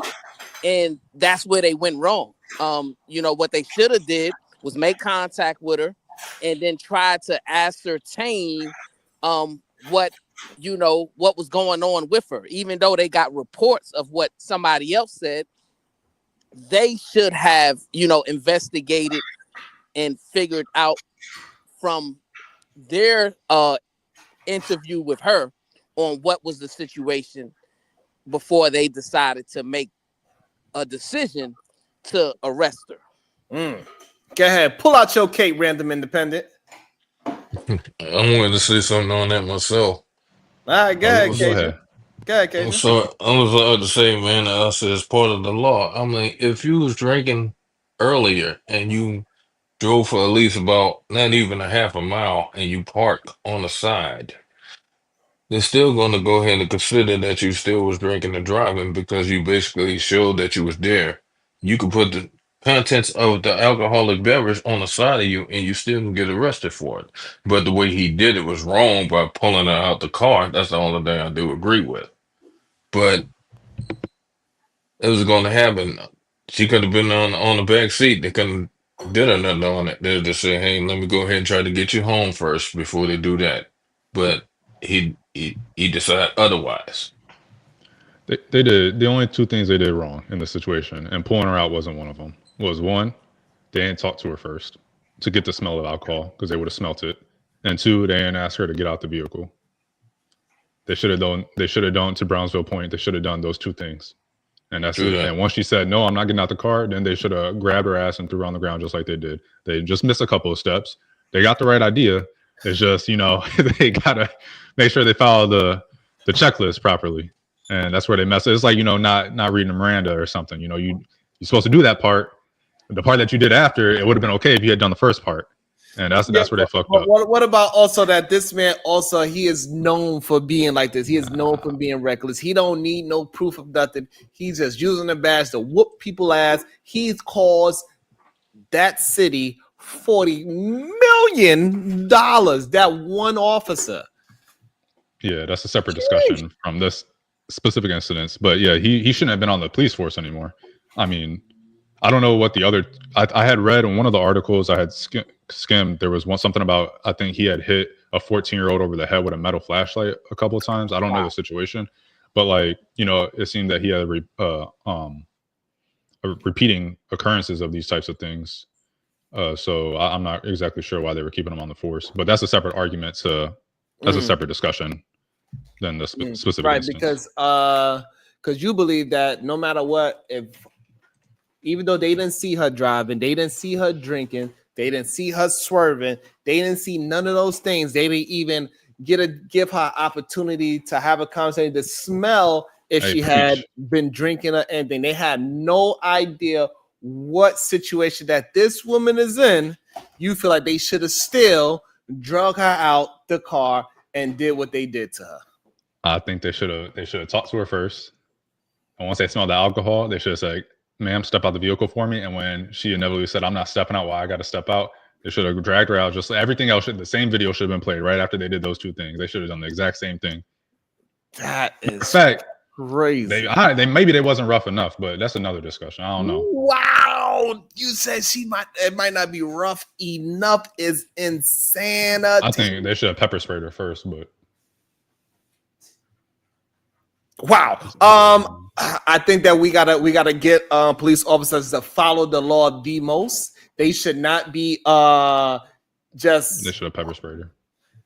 Wow, but they didn't have. So the problem is that like we understand hindsight is 2020, so we know that she was X, Y, Z. We know she was drunk. We know all these things. Yeah. But the problem is that you are missing that the officers themselves did not know any. I said it. This is my third time saying it. We are really talking about. We understand that's my third time saying it, man. They should have walked up. They should have talked to her. They should have said, once they smell the alcohol on her breath, which they would have, they would have said, ma'am, I need you to step out the vehicle. And when she said no, they should have done the exact same thing that they did, maybe with a little extra pepper spray.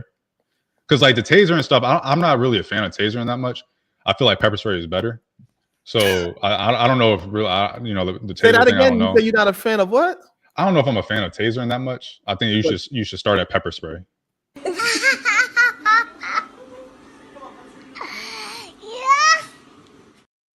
That was crazy. Just start at pepper spray and then move to tasering if it needs to be. That was crazy. Yeah. Sharon, it's me, Dr. G, member for 9 months. Thank you so much. It's me, Dr. G. Sharon putting in that work. Good stuff. SBG, we gotta stop. We gotta support each other. Thank you so much, Dr. G. Girl, you better. I see you. Thank you so much, Dr. G. So yeah, random is totally incorrect, right? And, hey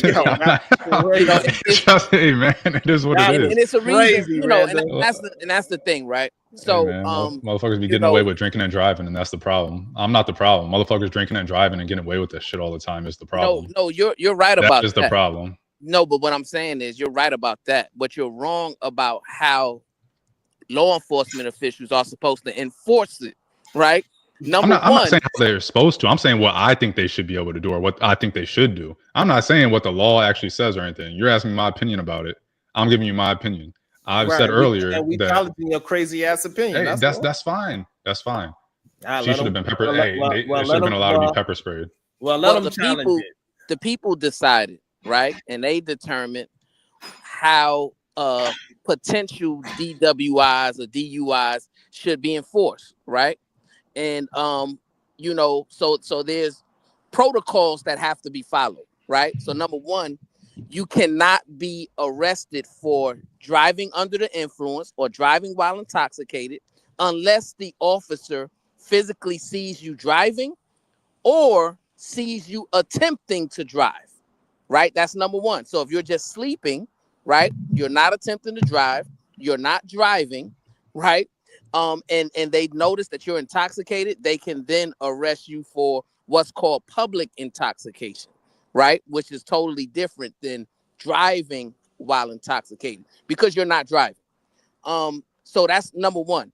But even before you get to that, right, you have to pick up certain suspicious indicators. Some of the things you articulated, right? Hey, does she, is she slurring her speech? Can you smell the alcohol? Do you see contents of empty alcohol, et cetera, right? And then those suspicious indicators build from there, and then you're communicating with that person, and then a decision is made on how the situation is going to be rectified.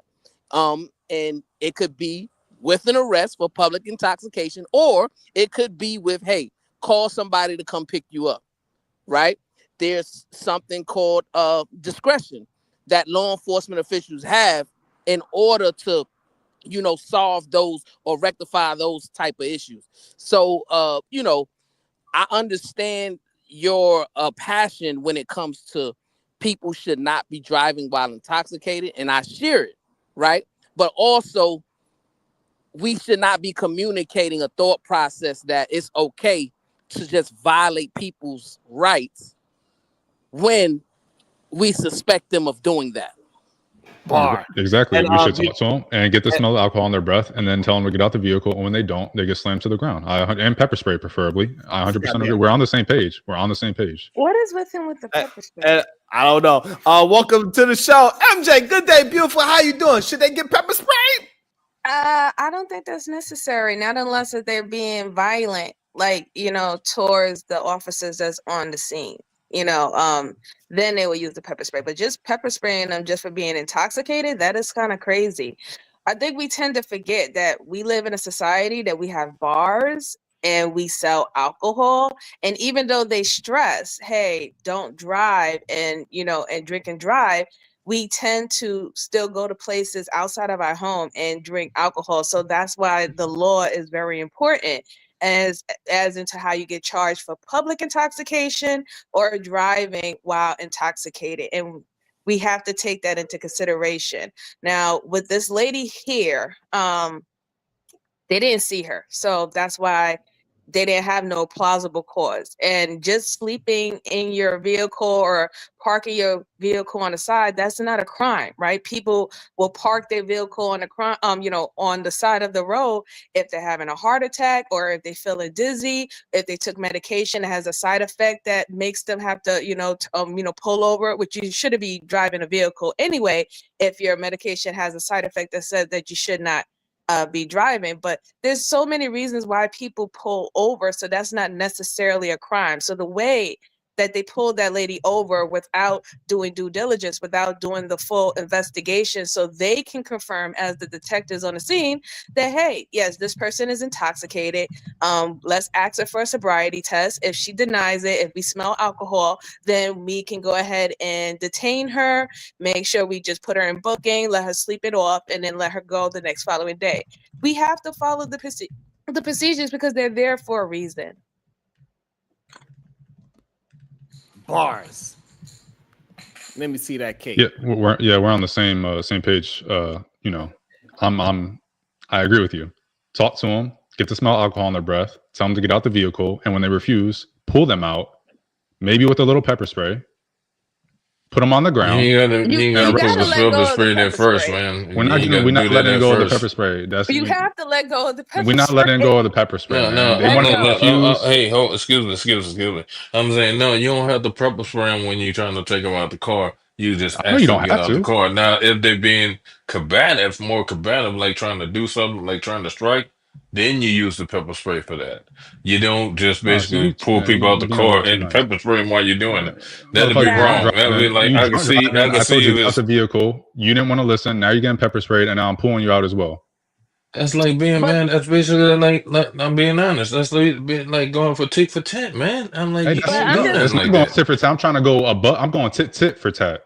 But listen. Yeah, that's what you're doing. That's what you're doing. That's fine. Hey, they should be pepper sprayed and they should be thrown to the ground. What you're doing is you're justifying excessive force. I am justifying excessive force against drunk drivers. I don't give a fuck about them. But I already talked to him nicely, bro, and at least I did talk to him nicely. I said, first before you actually go through that. I said, hey, why are you swerving in and out? Will you step up and I smell the alcohol? You have to take into consideration just because they are drunk drivers, and we know that they have the potential to not only hurt themselves and others. That does not take away their right to also be protected too. If officers is pulling someone who is like drunk or someone who's under some form of medication that makes them dizzy, and they pull them in a way where they hurt them or bump their head or something like that, is that a good thing? Is that a right thing? That they're not supposed to be protected or deemed as human? They're supposed to be protecting not only the people who could potentially be victims of a drunk driver, but you also supposed to protect the drunk driver for himself. So this is why we have those type of laws. It's just not like they don't get protection anymore. Yeah, they have protection when I asked them to step out the vehicle instead of getting forcefully removed from the vehicle. And then when they refused, then they lose some of that protection because they're not going to drive off and they're not going to stay in the vehicle. It is protection. That's more like I asked you to step out the vehicle. You are a drunk driver. You are a drunk driver. I smell the alcohol in your breath. I have suspicion that you are drinking under the influence. Please step out the It's vehicle. probable cause. I'm not going to sit here and argue with you about you getting out the vehicle. I'm not going to sit here and tussle with you. I'm going to pepper spray you, and then I'm going to pull you out the vehicle. So, You really need to let go of let this me get pepper this straight. spray. Let me get this straight, though. Let me get this straight. So basically, man, I say you just coming in on a mission, bro. Like, I'm being honest. I am on a mission. I am on a mission to get drunk drivers off the street. Yes, I am on a mission. Yeah, I understand that as well. But in the same aspect, man, you gotta have. Yeah, that's what. Thank you, baby. You just did it for me. Thank you. Pepper spray is just a bonus. Now, AR. So I want to challenge this line of thinking, right? Because I remember we had a previous conversation in which a man was having inappropriate conversations with a minor, right? And you objected to the fact or objected to we calling this brother a groomer, right? But yet now when it comes to drunk driving, you're saying that you are okay with using excessive force to people who drink and drive, right? So let me ask you a question. So do you prioritize people who are on the roads more than academics can get his ass whooped? Academics can get his ass whooped and pepper sprayed. No. I asked you a question. No, it's not a priority. They both of them.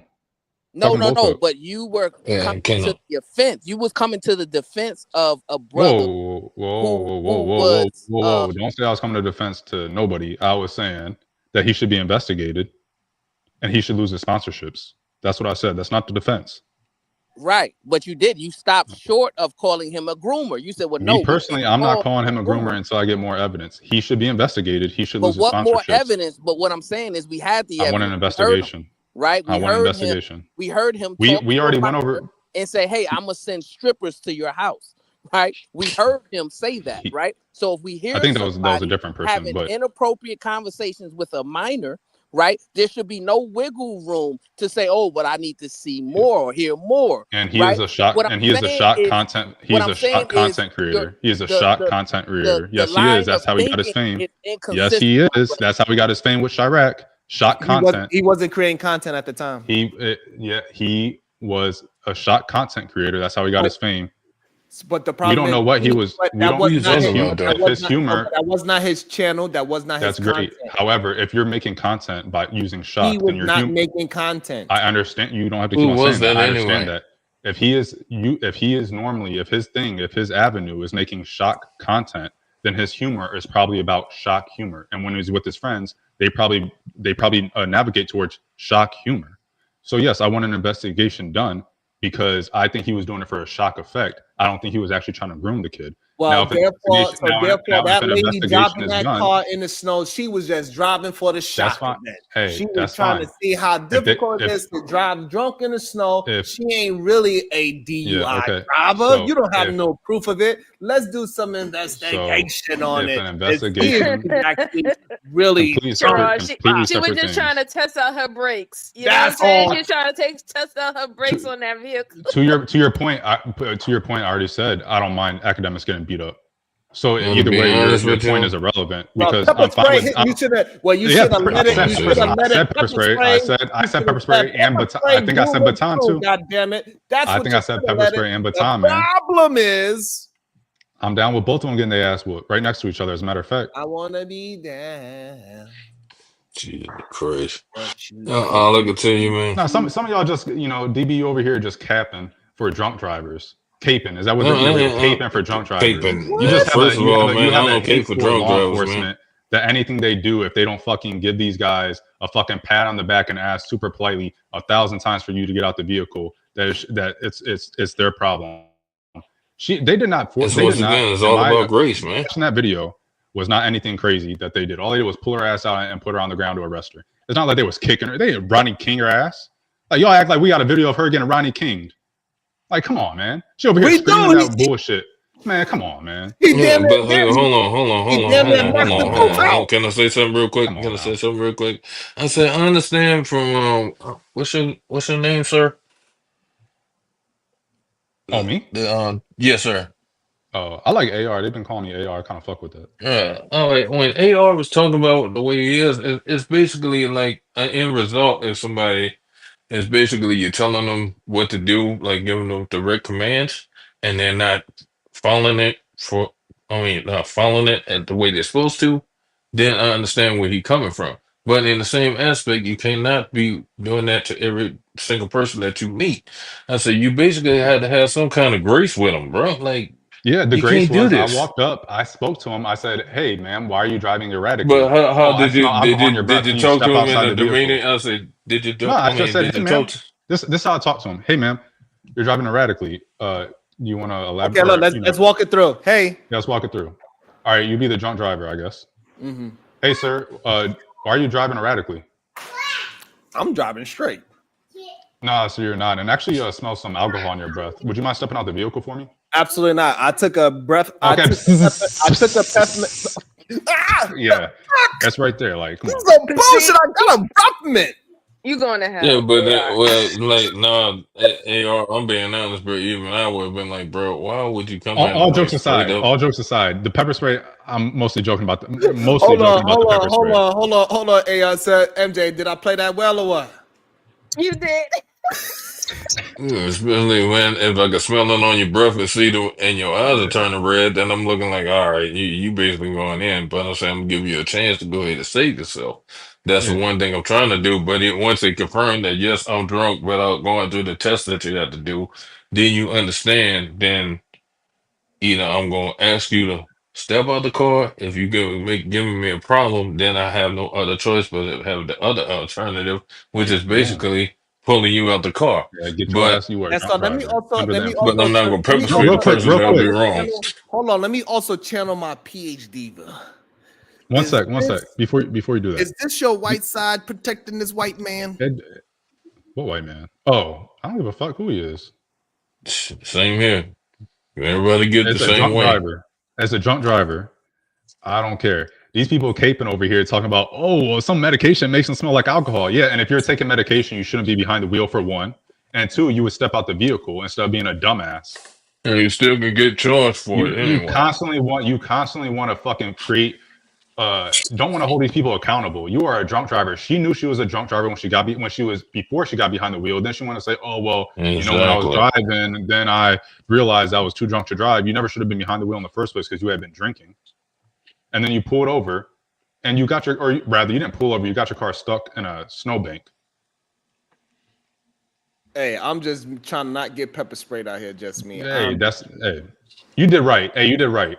I mean, you kind of backtalked a little bit, but other than that, you should. When I had said, step out the vehicle for me, just step out, and then we can talk about it. You don't need to be behind that wheel if I suspect you're under the influence. Hey, man, that's not my city. Damn. There's their medication, blah blah blah. Man, get the fuck out the vehicle and stop driving. How dumb you guys sound. Damn, bro, you got to be that mean to people, bro. Yeah, I do, because how dumb do you really sound talking about people who take medication and it makes them smell like they have alcohol, as if that's a excuse to be behind a wheel under the influence. Unless they drunk some alcohol with the drugs that they was taking. So I was like, you got that element right there. If you are taking medicine and it makes you drowsy, or it smells like alcohol, and a cop pulls you over and says, why are you driving erratically? I smell alcohol in your breath. Please step out the vehicle. You should step out the vehicle and explain the situation outside of your driver's seat. It's not you shouldn't be, I take medicine, I'm gonna sit behind this vehicle. You can't make me get out. I don't care if you have reasonable suspicion that I might be under the influence. Like, no, that's probable cause, Chief. That could be probable cause. Probable cause, reasonable suspicion, whichever. Reasonable suspicion, I guess, is why they pulled you over. Probable cause to get you out the vehicle. Sure. Yeah, like it. Bring your scary ass on the panel. I don't think you ever hit my panel before, so bring your scary ass up here and set the record straight. I dropped the link. Yeah, and if you have a DUI, you cannot speak on this topic because we know why you're saying they shouldn't pull your ass out and put you on the ground. Oh shit, he coming in hot. Yeah, I am. I'm disgusted by the leniency and the scapegoating that DUI motherfuckers get in this country. No, but it's more than that, bro. Not leniency and scapegoating, it is leniency. Right? Because it is leniency, because, like you said, the people decide, and the people found it to be acceptable for motherfuckers to be drinking and driving, which is why the penalties for drinking and driving are so fucking low. So yeah, the people, quote unquote, the people can decide, and I can disagree with those people. I think that the penalties for drinking and driving should be much higher. and it's not even just a physical thing. So, but if you're a repeat offender, you should be in jail. You should be in folks. prison. You should not be on the Excuse me. Let me get this in before you get it in, Brownsville, because I know you're about to get long-winded. But I'm just saying, bro. It's basically like this. But getting caught drinking $10,000. Like getting caught drinking it and driving is not it is some strong laws against it, especially if you get into an accident or if you hurt somebody. Right. It's very strong. You said if you get into an accident is a thing.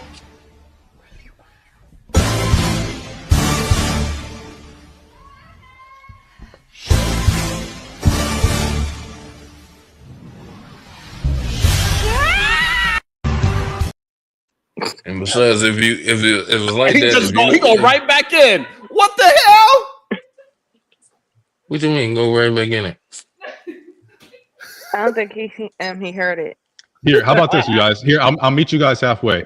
I will concede. Cops should do which I've said repeatedly, but I will make it more clear. Cops should do a proper investigation. They should ask that person. You know what? We can do a 5 question. We can even up it up to 5 questions. Make sure that they have reasonable suspicion or probable cause to pull them out that vehicle. And then when they do, and they ask you to step out that vehicle 3 different times and you refuse to with alcohol in your breath, then we come to my side. And now they get their ass whooped. How about that? Now, AR, that's the way it's supposed to be in the first place. AR, let me ask you a question. How do you feel about public intoxication? I don't know. It's not as bad.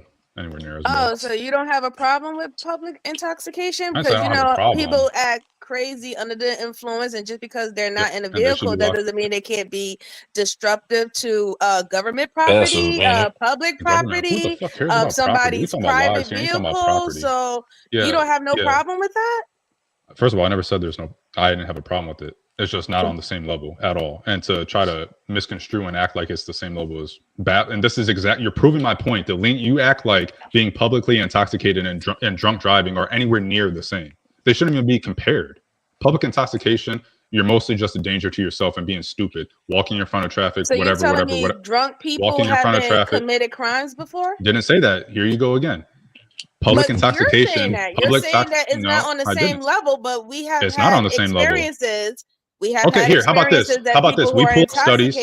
We'll pull up studies. Crime. We know that people have been under the influence who have committed crime. So so let's pull up studies and let's see. There is a level to that can be similar, but no, it's not similar. Yes, it is. It's not similar. We're gonna pull up studies. Here, you pull up a study on public intoxication and how many people got killed from public intoxication. I'm gonna pull up a study about drunk drivers and how many people got killed by drunk drivers, and let's see if they're really on the same level. So you want to pull up I want you to pull up a study. No.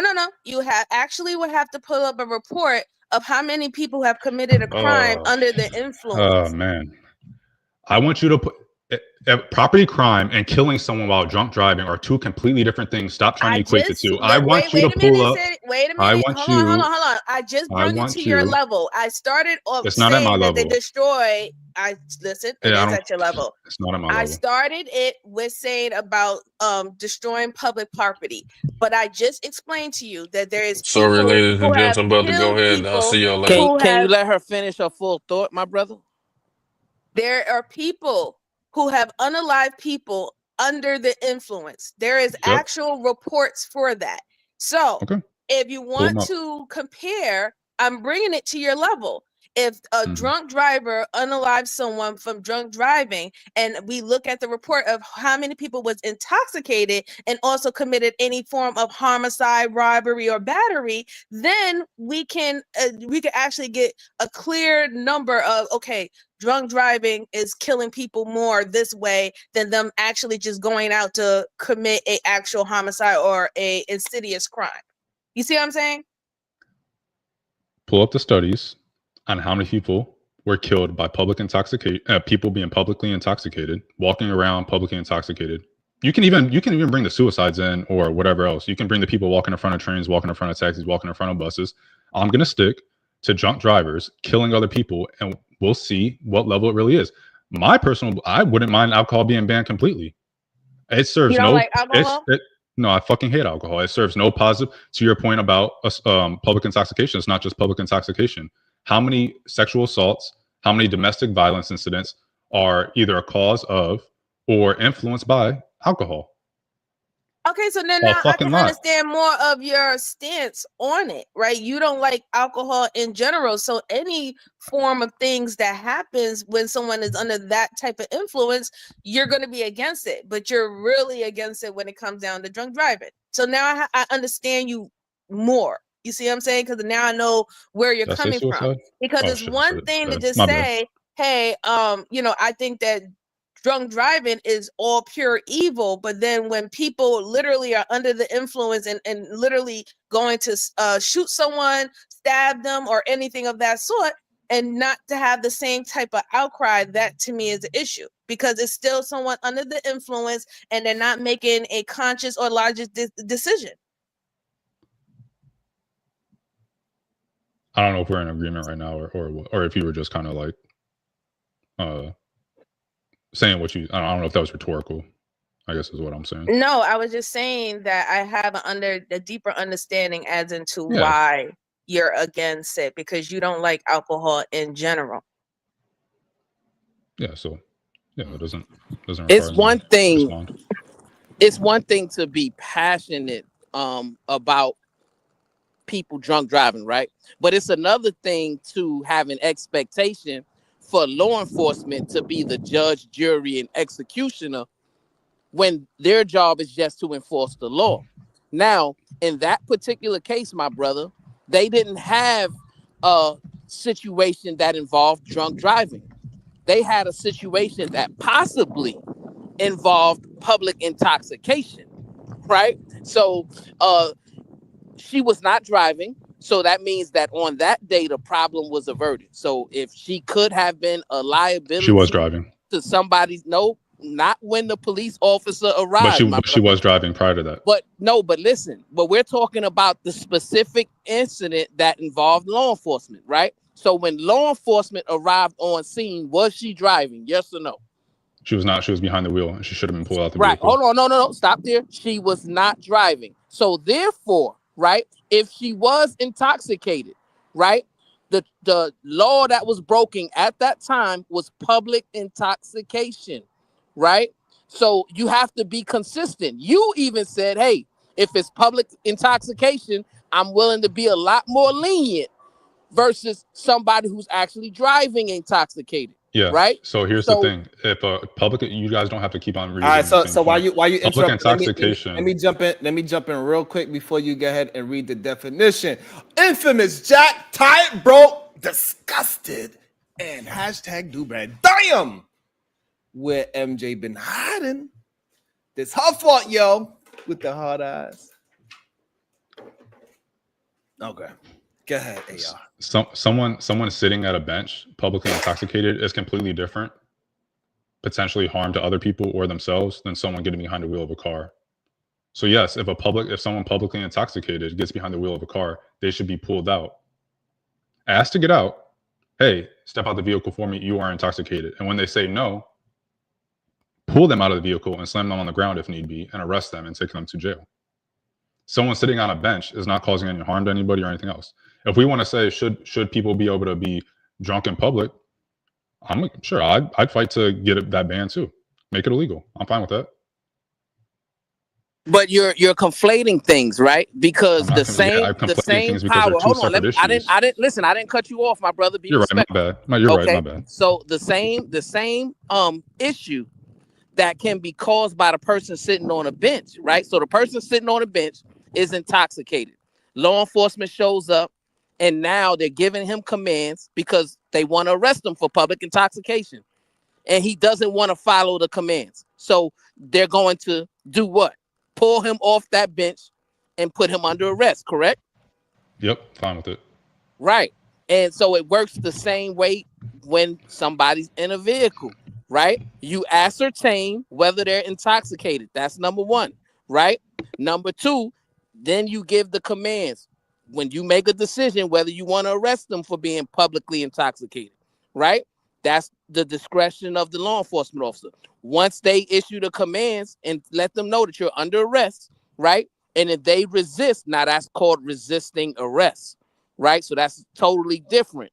So what I'm saying is You just have to be consistent with your thought patterns because it seems like it's a little inconsistent. Two separate issues. You getting behind the wheel of a car, whether the car is on or off as a drunk person, is a completely separate thing than you being publicly intoxicated, which is why there's different laws for different things. Not everything is the same, and there can be first-degree murder, second-degree murder. It's both murder, but there's different elements that need to be met. Kind of similar thing here. It's not the same. Just murder. Not all murder is the same. Self-defense. Not all killing someone is not all the same. Self-defense, murder, homicide, involuntary, whatever. Completely different things. It's always going to be nuanced. That's what the law is about. So someone sitting on a bench is not anywhere near the risk that someone is getting behind the wheel of a vehicle as someone intoxicated. So yes, I'm going to hold them to different standards, and I would want a cop to handle them differently. But that's not true, right? Because that's your opinion. I don't know how many people got killed by someone publicly intoxicated sitting on a bench. I didn't cut you off. I'm responding to you in real time, right? Let's have a conversation. So you said that the threat level is higher between that particular woman and the person sitting on a bench, right? And that's inaccurate. The reason why it's inaccurate is because she was not driving. She was not attempting to drive. So therefore, she's just like the person sitting on a bench, right? And you have to treat them the same way. So she didn't, just like the person on the bench didn't put anybody's life in danger in that moment. She wasn't putting anybody's life in danger in that moment. Now, you would have a case if they would have saw her driving and then they pulled her over. That's totally different, right? That's driving while intoxicated if she was indeed intoxicated. But for them to show up with her on that embankment or however she was in the car, right? That's just like the person sitting on the bench. That's what you're not connecting. Because they aren't the same. I mean, we're gonna agree to disagree. I'm not going to challenge your bias, but it's literally just a bias. You're strongly against drunk driving, and that's fine. I don't like drunk driving either, but I say that the danger level of anybody being intoxicated is somewhat almost the same because they can do something to harm someone and themselves. So that's why discretion is used, and just like you pointed out, the law is built on nuances because different things can happen at different times and for different reasons. Yeah, so for example, in Germany, you can't touch if I'm not mistaken, if you have any type of alcohol in your system, you cannot touch anything with like a motor.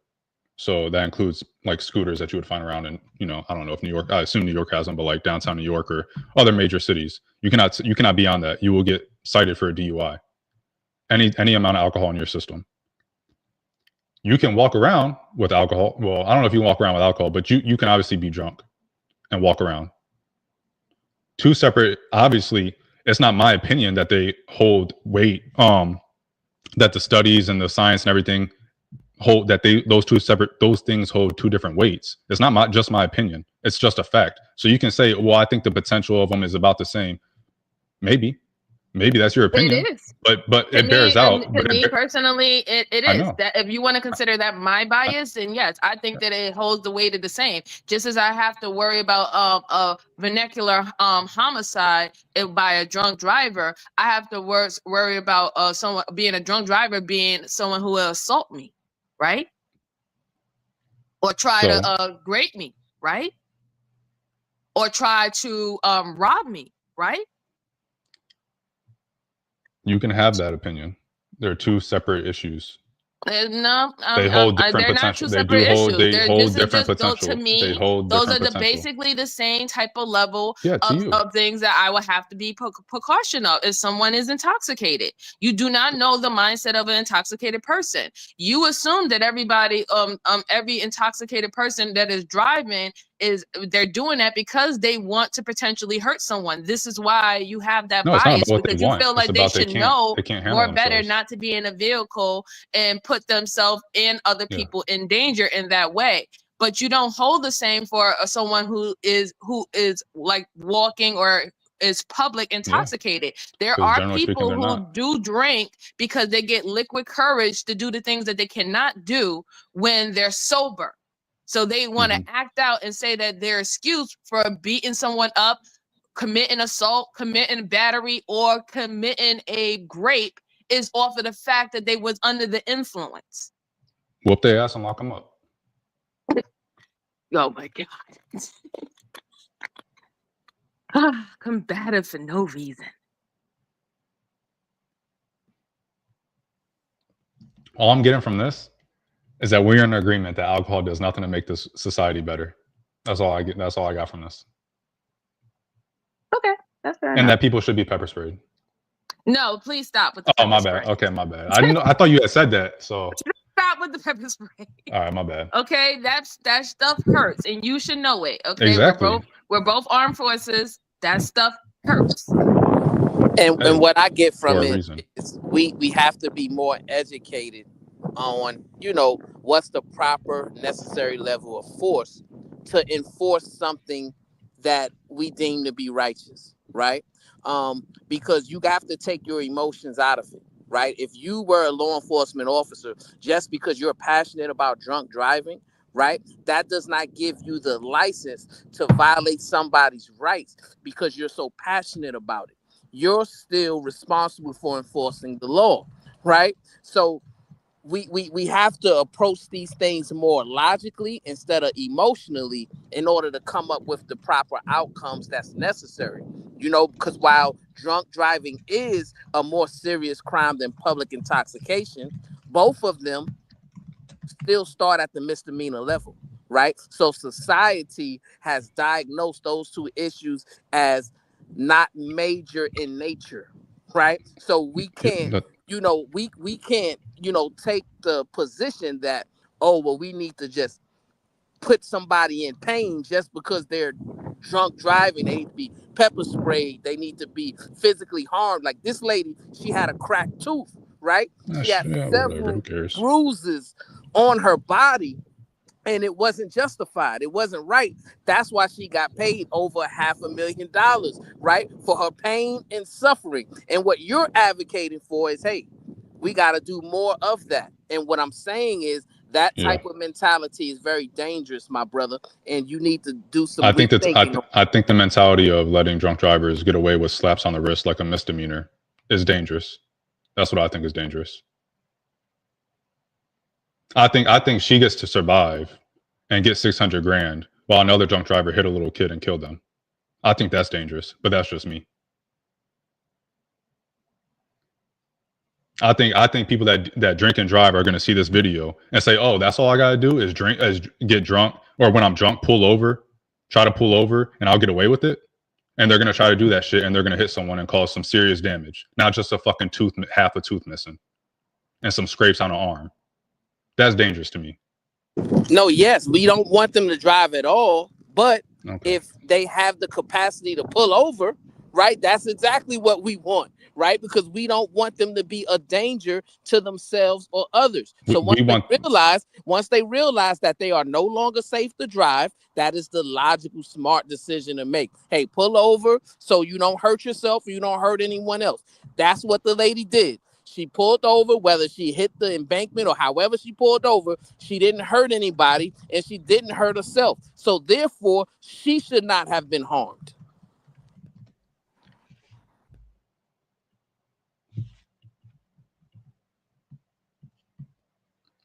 I want people to be scared to drink and drive. I want people to not be drinking and driving. So if they're scared about getting their ass whooped by a cop, or if they're scared about a 5-year minimum prison sentence, that's what it takes. That's what it takes.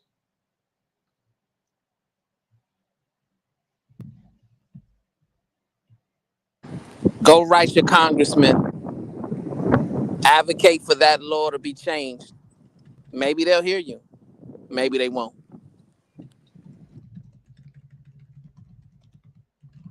Also, the link is in the description box as well, so maybe you could click the link there. MJ, you had to copy and paste it, or you was able to just click it from the description? How did you get it? I just clicked it from the chat, and it worked. Sometimes it works from the chat. It's not working for just me. It could be her phone, and she might have an iPhone. Didn't y'all say that sometimes iPhone have a problem with that, like going directly to it? Is that a shot? No, not a shot at all. I'm just saying that when I had an iPhone, I had a problem with it. That's a shot. Lord have mercy. So you saying you don't have an iPhone and it worked? You click the link. Yeah. Shot. Yeah. Absolutely. And after this conversation, clearly we all need to drink a shot. Clearly, shit. Don't get behind the wheel. Yeah, I ain't leave yet. I think my girl will be home in 20 minutes. So y'all got about 20 more minutes of me caping about pepper spraying motherfuckers that get behind wheels after. Would you let the pepper spray go? Let it go. I'm letting that shit go. Peppermint to get rid of pepper spray. Goddamn it. Nothing makes me happier than watching motherfuckers get pepper sprayed after doing some dumb shit that they shouldn't have been doing. Damn, because I know that shit sucks. How many times you got pepper sprayed in your life, sir? I only went through it once. Seaburn once at BMT. Was you doing something stupid or? It's not even technically pepper spray, but no, it's just something you got to go through for basic training. Yeah, that's not pepper spray. That's gas. Yeah, it's just gas. But I mean, it's same shit. That's different. Man, whatever, man. But as passionate as you are against drunk driving, I just wish you was just as passionate on protecting children, right? Because in my opinion, if you're willing to violate the sanctity of a child, somebody like that, then you shouldn't be on the airwaves. You should have your channels taken. You should, have that 5-year minimum sentence. The same stuff that you're spewing, that's how I feel about protecting children. So I kind of wish you shared that passion on protecting children the same way you have so much passion on stopping drunk driving. Yeah. I don't know how many times I gotta say it, but everything say I'm saying one about more drunk time, driving. goddammit. Yeah, I guess I'll say it 2 more times. Yeah. Everything I've said about drunk driving, that can happen to ACT, and I would have no qualms with it at all. So I would be supportive of that. I don't know how many times I gotta say that. One more time. I didn't hear you. Yeah, one more time. Yes, please. Yeah, that can happen to ACT, and I'm fine with it. I support it. And you support the fact that he's a groomer. I still think he was trying to do it for content. Damn. About to be a situation.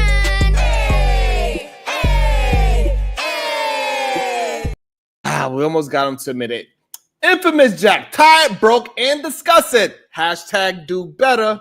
Just like Random Independent, he need to do better. I'm still waiting for my 99 cents with the 20 ball.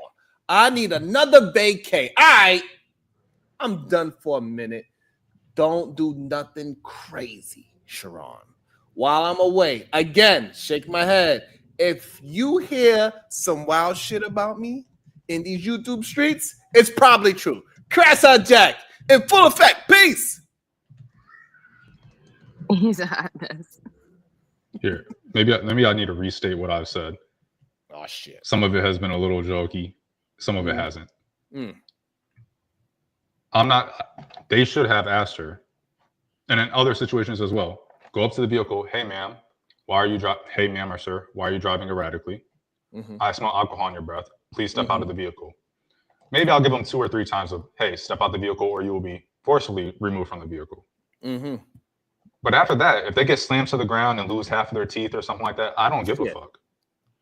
I don't care. So we are in agreement that up until that point, proper things need to be done. 100% support it.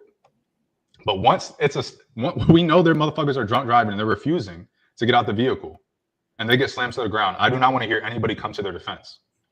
I don't care who the cop was that was doing it.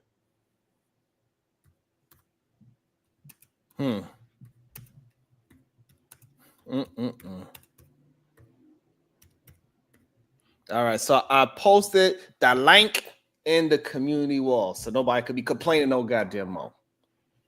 Just because MJ was teasing everybody with iPhones, it's okay. What?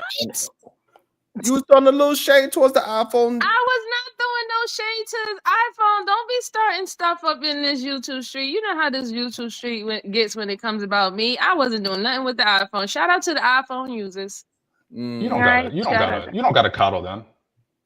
They're like, you don't gotta coddle them, man. You hot messes. AR is on one today. He's just gonna spaz out and take anybody's name today. No, I'm sorry. Let me relax, man. My girl gonna get here. I'm gonna be all hyped up. She's like, "What got into you?" That's like, right. No makeup. And that's right. You better not let us talk to her because we're gonna tell her make sure she keeps some pepper spray on her hip. Oh, I got her pepper spray. I tell her to keep it on her at all times. I asked her to pepper spray me just so that she can get used to it, but she said she won't pepper spray me. So whatever. I want her to get used to I wanted her to not get used to it because obviously, but I wanted her to do it so that she understands kind of like a live fire drill not a live fire drill. What Brownsville was talking about yesterday. I got a question for you. Do you also have rubber bands on your leg and you pull it just to see it, to make sure you hurt yourself every once in a while? Come on, I'm not a masochist. You sure? Yeah, I'm 100%. He be like, shapow, shapow, babe. I screamed at you today. Shapow. But no, I mean, babe, I cursed out Shawan today. I didn't send him 99 cents. Shapow. Hey, she didn't send me the 99 cents, so I can't even do it to myself until she sends it, man. That's my sugar mama. God damn. Yeah, we do know that. That's the only way you're gonna get that challenger. Exactly. I want the charger though. That's the only way. Why you ain't trying to have no kids? You don't need 4 doors. I want the 4-door, man. It looks better. I don't really like the way the challenger looks. 4 doors is for people with kids. Infamous Jack. Tired, bro. Discuss it. # do better. Shut up, DB.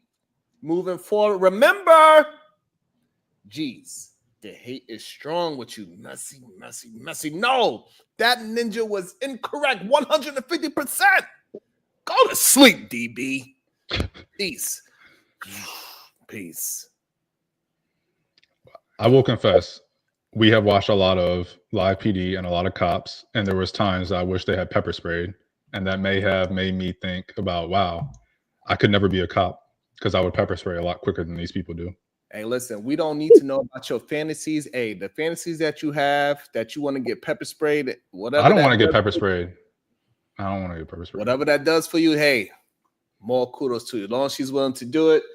Hey. Let me ask a question. Hey, when you was growing up, AR, you didn't hurt animals when you was growing up, right? You wasn't the person who used to put dynamite behind cat's tail and had to run around trying to get it off until it explodes. You act like I'm out here telling people, thinking people should be, tortured or something. No, I love animals. I wouldn't hurt animals. I'm just saying.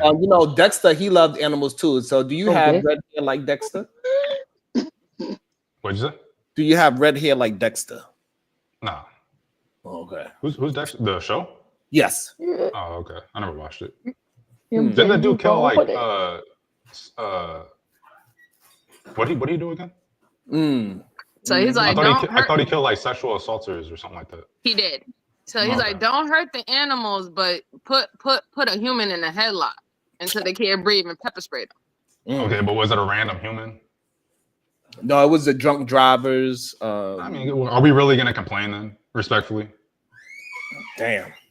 No, I'm telling you, I'm just playing. I'm telling you, he's just like Dexter. Dexter, he made this that he was deleting, bad people. And hey, go ahead. Welcome to the show. Just me. How you doing, beautiful? Hello. It is just me, aka Angry Woman. Okay. AR. Okay, MJ, you wrong for that one right there. But that's a good question you asked. You asked a very good question. I love this picture too, by the way. Thank you. You hold your hair you have your hair like this often? Yeah. I've cammed up before. Just never on my channel. I get it. I will. I will. I'm sorry. I will. I will. I can get AR to send me 99 cents. That made me a very happy. It seems like AR has a fascination with pepper spray. It's something with the pepper spray. And you can't be biased. This is my thing. You got somebody talking crazy to a little kid, right? They should be pepper sprayed too. They should be pepper sprayed, investigated, and they should be knocked off until proven innocent. That's what I feel. Okay. Are you seeing a cop talking? Crazy to I'm a kid? saying Or you. what? I feel like you. This is you. This is what you said Oh, you okay. would do. This is what you would. I think a cop would do the right thing. I would hope a cop would do the right thing. So I'm speaking what you said you felt should have happened, and I think there's a fascination with pepper spray. Um, with you, maybe not being sprayed, but spraying. Pause. So I think you get like that. But you're being biased because you're not pepper spraying that person that was talking crazy to a kid. So you can't Yeah, be biased. You know what I mean? Like vigilantes, I they can't. I can't. I have can't their be mission, biased. huh? I can't be biased. But you are being biased though. I know. That's what I'm saying. I can be. Oh, okay. So you're working as a vigilante and not as a like law about like a an A officer. logical person. No, I'm just saying yelling at a kid is completely different than drinking and driving. But she wasn't So you driving. think grooming kids is less than drinking Oh, is and that what driving? she's talking about? I thought she Yes. was. Yeah. Oh man, I'm over here thinking about yelling at a kid or something. I don't know what I was thinking. My bad. No, I said I would. I don't care if he gets sprayed. I would support him getting pepper sprayed. What about weed? How do you feel about marijuana? I'm not a fan of weed, but I think that if alcohol is legal, then weed should be legal. And so, do you smoke the marijuana? No. Do you indulge a little bit in a devil's grass? No, I've never smoked. Edible? No. Narratives Maybe that's and why you so dialogue. uptight. Narratives and dialogues. With the $5, this guy is a liability issue for agencies and give us all a bad name. As law enforcement officers, I have to confirm myself and take me to jail. You'll get over it, buddy. So you're just gonna cuff me for speaking my mind? It sounds like an abuse of power, but I thought we were against that. Are we for violating civil rights or are we not? I'm just trying to figure that out.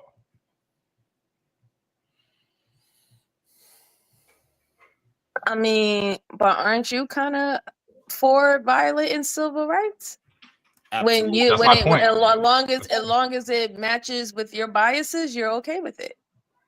So other people have other biases. So if it seems like what they're doing might be violating somebody's civil rights, then they're just playing your same playbook, aren't they not? Yeah, that's my point, is that if what I'm saying you feel is violating civil rights and that is your complaint about, or what I'm saying is that a cop should be able to violate civil rights and that is your complaint, oh, they shouldn't be able to violate civil rights. But then you say, well, I want to arrest this guy because he's utilizing his constitutional right to speak his mind, then don't complain about cops violating other people's civil rights. Don't use that as your argument as to why I'm wrong or why you disagree with me if you're just the same way in a different way. Wow. Yeah, I agree. But So that would definitely go with you. Because like I said, you have your own biases and whatever you're willing to allow happen because you feel strongly about it. If that's something entirely different with, let's say, for example, the person who was talking the way he was talking to that young man, that 15-year-old boy, if they feel like they have a certain way that they will want to handle and address him, you can't say that they're wrong for that, right? If that's their bias. Sure.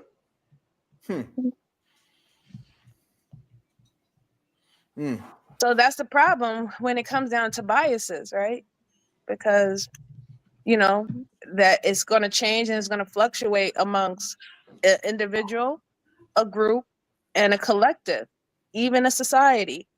And we're going to always have this issue of what is right and what is wrong when we talk about these certain things and how people want to handle it. So that's just going to just be a human nature problem regardless. That's what I believe. I don't think it's ever going to change.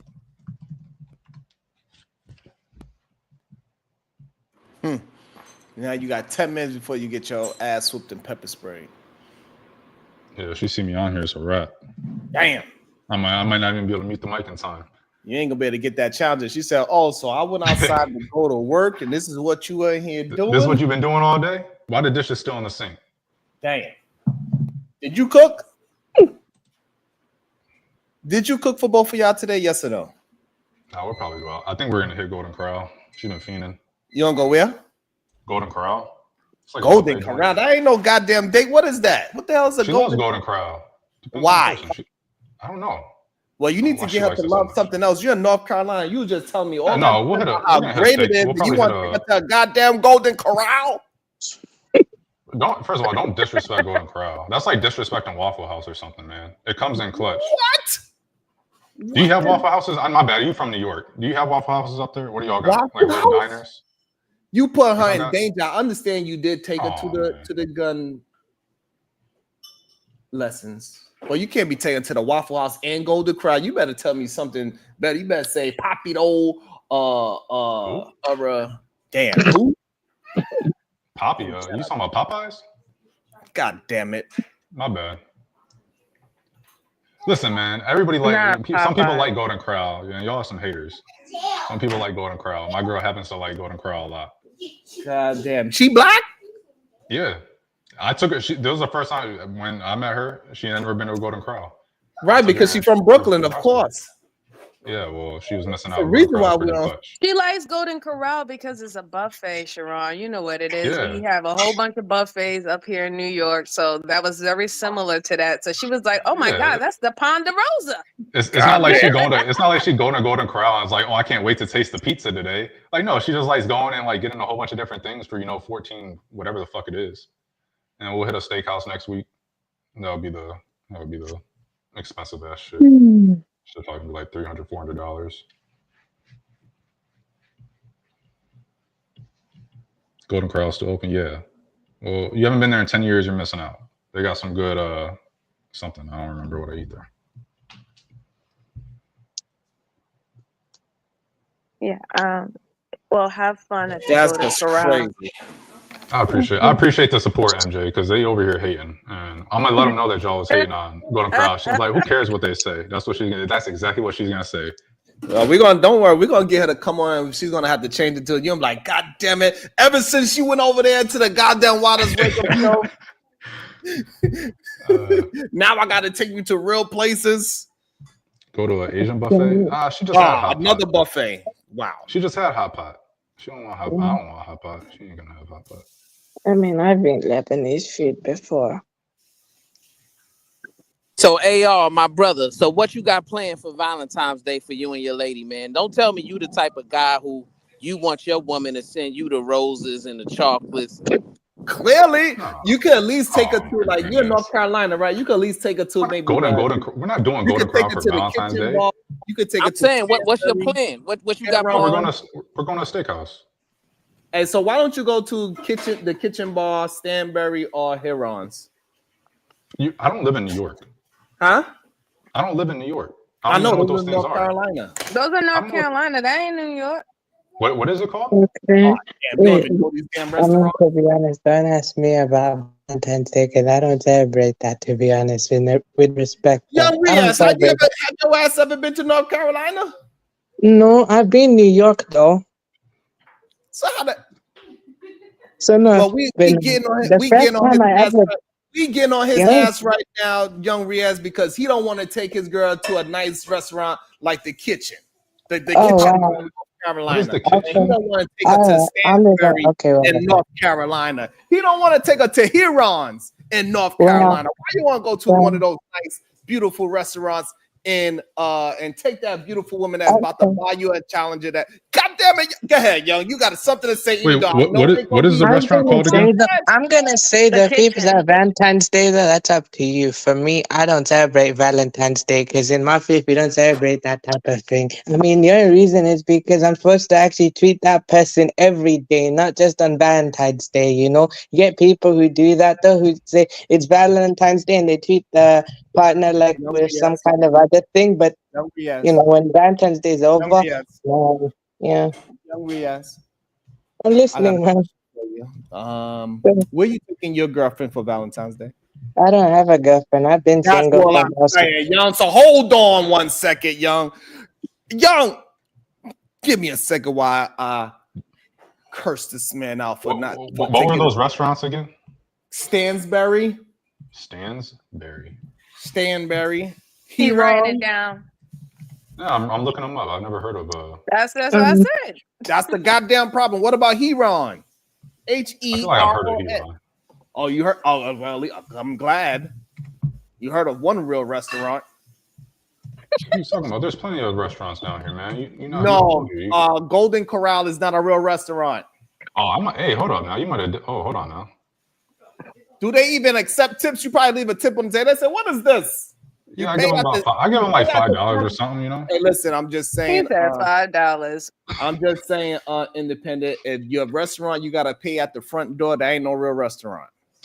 Oh, I've seen this restaurant because it's at the hotel over there. Yeah. How do I know better restaurants than you do in your own city? Oh, first of all, you don't know better restaurants than I do. I know better than the Golden Corral.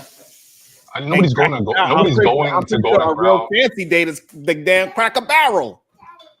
Hey, she like Cracker Barrel too. So you keep on talking shit about her favorite restaurants is fucking insane. And I'm snitching. I promise you, when she gets here, I'm immediately muting my mic and I'm snitching.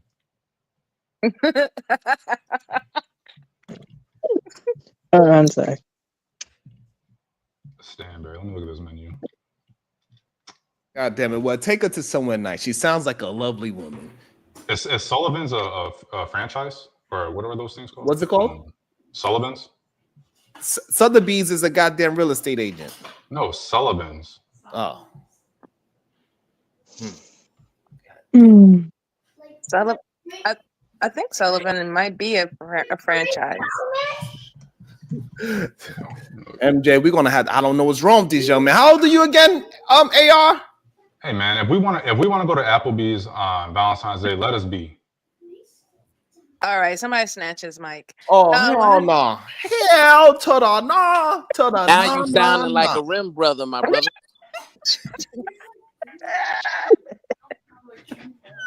How old is this young lady with good credit that's about to help you get a Challenger? A Charger, man. And, I'm sorry. She's 28. Oh, she's 28. 27, 28. And what you like? 22? Damn, I wish I was 22 again. How old are you? I'm 31. I was close. Okay. Yeah, you were about a decade off, sir.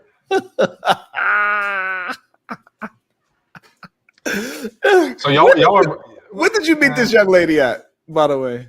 The same way. What's his name? His girl or his imaginary girl.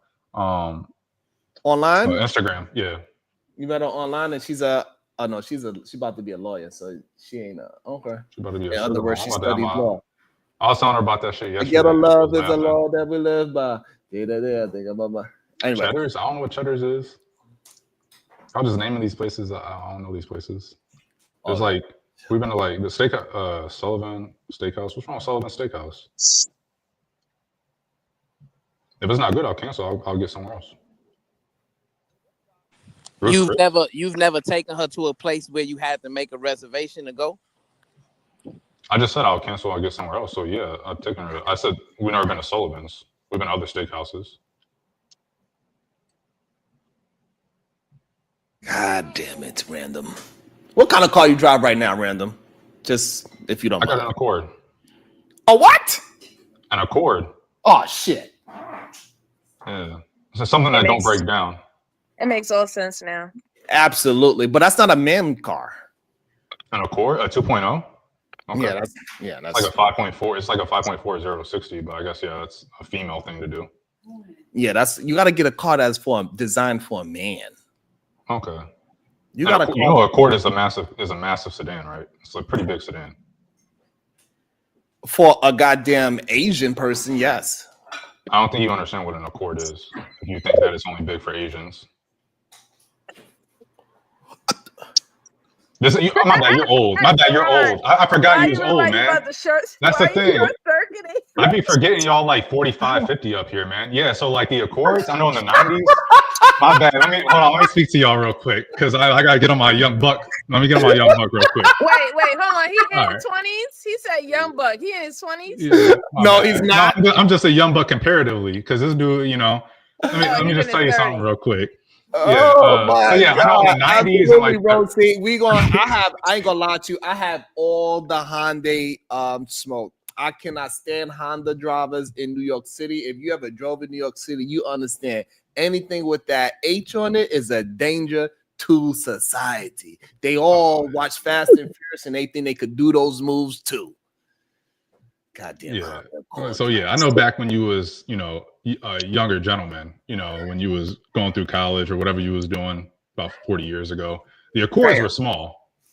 And there were some small vehicles. I guess all cars back then were pretty small, but the Accords were small. But nowadays, if you upgrade yourself to like the 21st century, 2015 and onward, like that body type, I think it's like the 10th or 11th gen, or the 10th and the 11th gen. Those are big cars. Even the Civic is pretty big, honestly. Wow. Can I say something? Interior. Absolutely happy. Hi everybody. Hello. Good day, Happy. How you love driving your Honda Accord? Hey, no, it has no. Don't even mix me up in that bullshit. I was just gonna say that. I was wondering how old he was because he said all the cars back in the day were small. That's absolutely a freaking lie. All the cars talking about sedans. Excuse me. The cars back in the day were big, and they actually survived freaking accidents and shit. So I don't know what he's talking about. Look, you see how y'all boomers be really, man. Y'all just sensitive. You talk about back in your day, man. Okay, and I'm gotta be in my 40s. Generation Z, what the fuck is going on? I'm in my 30s too. Now what? The hell you talking about? Oh man, I'm just messing around, man. Are you Generation Z? No, I'm a millennial. E31. Oh, right, damn, he barely made it. He barely freaking made it. He's like borderline millennial Generation Z. No wonder. Don't disrespect. I was making jokes. You over here being disrespectful. Now I am not Generation Z. So hey y'all. So what else special you got planned for your lady Valentine's Day weekend? This is a weekend this year. So what else? It is a weekend. I work though, but I'll probably. Oh, you didn't take off? No, I didn't take off this time. Is this weekend? I don't know. No, it's next weekend. Oh shit, it is next week. Yeah, I'll be good to take off. It's not. Wait, it's a Friday, isn't it?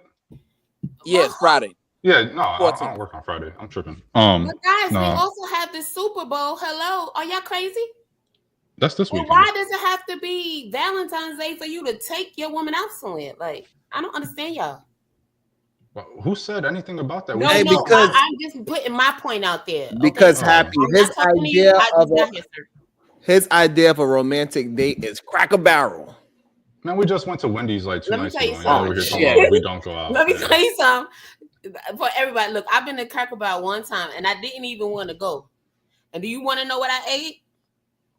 I ate the grilled cheese and French fries off the kids' menu, and I called it a mother effing day. I didn't even feel right. Look, I'm not gonna lie though, and I did buy some stuff out of the shop. You know what I mean? They got the little candy shop next door and shit, or a memorabilia. What is it? Like, you know what I'm talking about, right? Just as if like you went to the zoo or the amusement park and shit. The little gift shop. There you go, gift shop. I bought some stuff out the gift shop, but nah. I ain't gonna lie to you, Happy. I ain't gonna lie to you. I ain't never in my life go to Denny's, Cracker Barrel, Golden Corral. I ate a Wawa turkey sandwich once in my life. Oh, and it was disgusting, wasn't it? Yeah. That's how I know. Because I ate a Wawa sandwich, but I was thinking it was because of the time of the day. I threw that shit.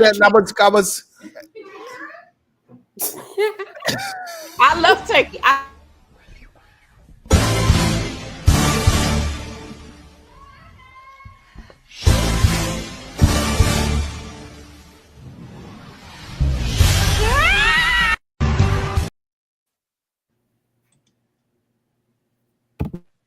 God damn it.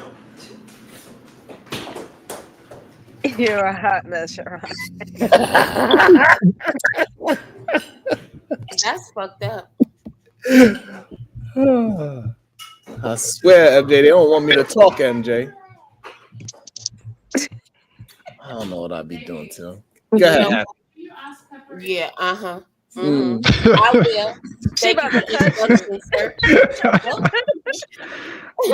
it's the old me, baby. No, but she about to Timberland stomp your ass, Sharon. You keep No, I'm done. I ain't got shit to say. Forget about the nasty places. I'm not telling y'all nothing. You heard her mute this time. She wanted to make sure y'all understood she was being serious.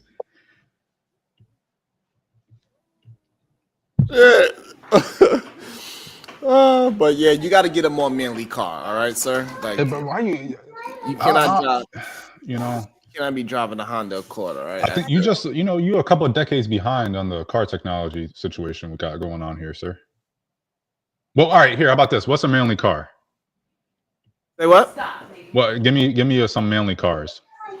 A manly car. I would say a Mustang, Dodge. Sorry, dumb car. Oh my God. Do I look like a drug dealer? Like, what the fuck is happening, dude? You over here talking about manly cars and bringing up all these drug dealer cars. Man, I only want a fucking Mustang. Oh my God, that is such a stereotype. You're damn right, and I'm not part of that stereotype. That was crazy. Yeah, let me get a 20 mile per gallon car. Yeah, how smart is that? Wow. Damn. You cannot be that frugal. He just discriminated against the whole Charger family. He said that y'all drug dealer. A drug dealer car is insane. That gotta be the white side coming out for sure now. Ain't the white side, it's the your new name. Your name cannot be AR anymore. Your new name is the white side. Hey man. Oh no, the new Mustang ain't bad. I mean, the new Mustang is too much in technology. I'm a little older. I like buttons. I don't want to have to like. What year? Honda you got? A 22, but it got buttons. It got physical controls. Ain't that a bitch? Someone said their baby daddy car. Buttons are really, I mean, technically, but not really, man. You can't. That argument is kind of sus, though. What? Physical control? It got buttons. Like, man, might as well be touchchscreen. The fuck? I mean, like when you know. How no, you feel about a Nissan? What about a Nissan Altima? How you feel about that? A Nissan, bro. I know you fucking with me right now. I just want to know what you felt about. AR, do you like pressing buttons? A little bit. Okay, I just want to make sure. A little bit. Go on. Oh, me, this man over here talking about Nissan Altimas and fucking Mustangs and Chargers. Man, I see where you're. I'm gonna teach you. I don't know, man. Okay, so you don't think those are manly cars? Those are drug dealer cars. So so I guess drug dealers are not usually men. But anyway, what is a manly car? I mean, I don't know what a manly car is. I just know what a non-manly car is. And I think like, most of those Altimas are probably in their girlfriends' names. I don't even know if they really own those. So they just kind of driving around all recklessly and shit. Swerving in and out of traffic, like Infinities and oh Lord, don't even get me started. Infinities, Altimas, man, those motherfuckers can't drive at all. Damn, it's like you always got a bumper half hanging off. One of the side mirrors is broken, cracking the windshield. They think cutting people off is a skill. Damn, I'm about to say F-150. How do you feel about an F-150? Oh, they can't drive. Those are dickheads. Damn, they're up there with Nissan Altimas. Wow. Man, no. See, now you need to just shut up because I like don't know. I like Acuras. I like Cadillacs. Listen, I'm over it. Listen, how about this? If you don't like the car, buy the car yourself. Then, so what car do you love so much that I got? You know what? Happy. Let's ask my better question. What kind of car your girlfriend drive? A Corolla. No, Corolla is a female car. A Corolla is a female car. She drive a Corolla. Okay. Mm-hmm. I like Corollas. I like them too, actually. That was my first car. That was my first car too. I had a. It's a great efficient car. I had a Corolla Sport. Ooh, we was twinning. Yeah, all black, everything. Now, what does that say about you, man? What? Mine was as well. I had though. That was like I said, that was when I was in my early 20s. That was one of my first cars. And it was fuel sufficient, and it was nice. It was spacious back then, so I thought it was a nice car, like a nice decent first car. Chinese. Yeah, AR sounds like he's somebody that drives a Subaru. I just told you what I drive, man. I know, but you sound like you drive a Subaru. That's what you sound like. Dang, that's crazy. I think that's kind of disrespectful, isn't it? Yeah, a Subaru with glasses. That's what I see. Like I got glasses on, like while I'm driving it, like shades or no, not shades. No. I can't even be. No, cool. he definitely has visor on. He sounds like the type of dude that wear visors. Do you wear glasses by any chance? Nah. What? Yeah. Sorry, I took care of my eyes in my younger years. Here we go with this crap. See, he's trying to take away from the fact we know he drives one of these cars now. He's lying. I told you what I drive already. Say, oh, I got one. That's crazy. So we know he has a Subaru. So I'm just saying, if you had to come back with the I took care of my eyes bullshit. Like, respectfully, it has literally something to do with why everybody wears glasses. Come on now. Stop. Respectfully, I take any like you guys are naming a car. Like, okay, I'm not gonna say a Charger's not a manly car. You can't. Obviously, muscle cars are known as manly cars. Okay, but I like being. I want a car that's good on gas too and quick, and so then you ain't manly. Okay, that's fine. Sure, I'm not manly. I'm just financially literate, and I like having money. Okay, I'll take it. I will be whatever you want to call me if I'm making more money. Yes, I'll take whatever you are it is. failing in the man department when it comes to vehicle picking, sir. That's fine. You got to work on that. Okay, you don't have to work on your manly. I'd rather. Okay? I'll take my unmanly car, saving me money, than that goofy ass Charger. Damn, that you're spending. He's a penny pitcher. That's why. Yes, that's why he go to. That's why he go to. And this is why he goes to Golden Corral with coupons. You know what? Hey, if you're not doing it, take notes and see how much money you can really save, because I think you'd be surprised. Damn. I just want to know who knows what are the most what are the safest vehicles? And is anybody driving one of them? I believe it should be a Volvo, the safest car to drive. It should still be a Volvo. These are not Chinese cars. Kim and them. Honda is Japan. Damn. And so is Toyota. I thought Hyundai was Japan. I thought Honda was Korean. American. No, Hyundai is South Korean, I believe. Yeah, so it's definitely not North. Both of those are imported. It's definitely not North, sir. One was imported. Yeah, Lexus and Toyota are the same. Yes. Same. Honda and Acuras are the same. Both Japanese, and both, or all four, I guess, have been for the past couple of decades, kind of shifting a little bit now.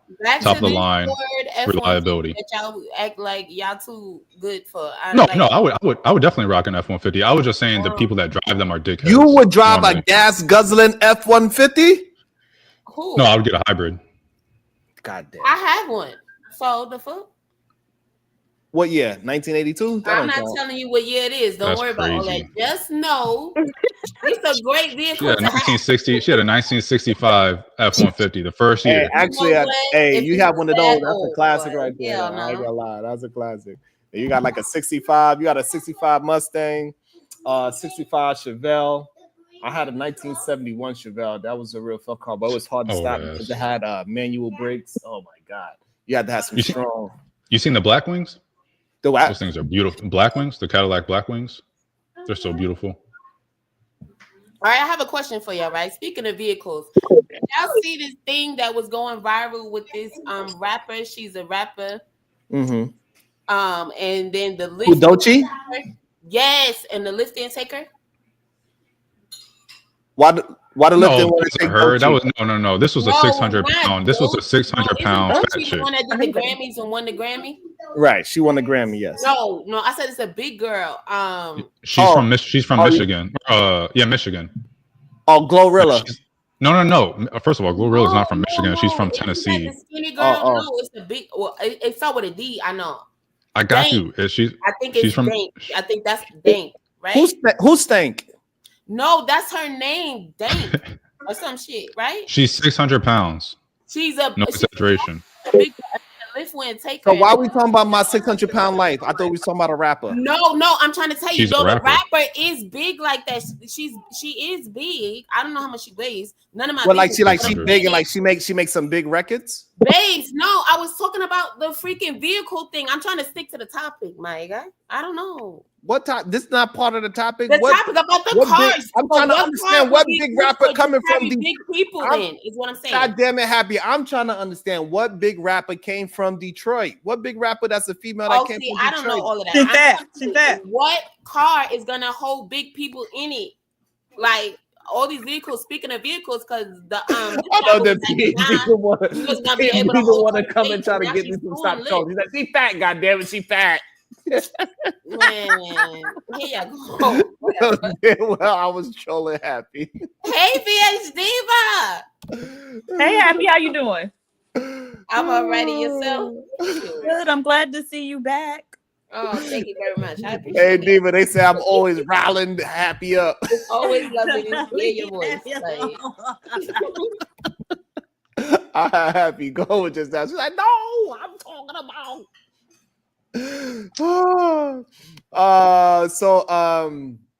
So what you think about it, Happy, about this 600-pound woman that couldn't get fit inside of a Honda Accord that this man was just bragging about?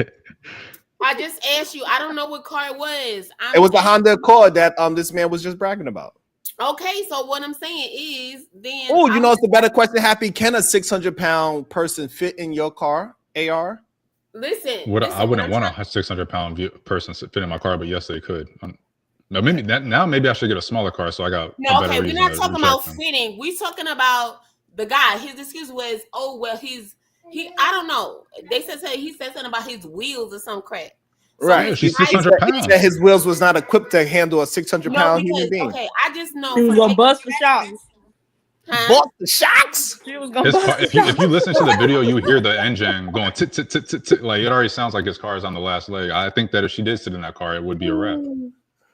No, because I'm just thinking of when we used to take the taxis, right? You know how they send the Cadillacs and stuff to come pick us up and stuff, wherever we at, take us wherever we going and stuff, right? He said his tires was bad already. He said, "Hey, listen, my tire, no good, no good." No, and he wasn't even No, don't do that. Don't do that because he wasn't Spanish. He was none of that. No, the guy. Anyway, but I remember. You know, having taxi drivers that did talk like that in New York, and sometimes. No, I never heard nobody say, "Hey, you can't fit your fat ass in my car." I never. That's what I'm trying to tell you. That's what I'm trying to tell you. What you trying to tell me? In that fucking taxi, sometimes it was like 6 of us, 1 in the front and 5 in the back. Meaning we sitting on fucking laps and shit.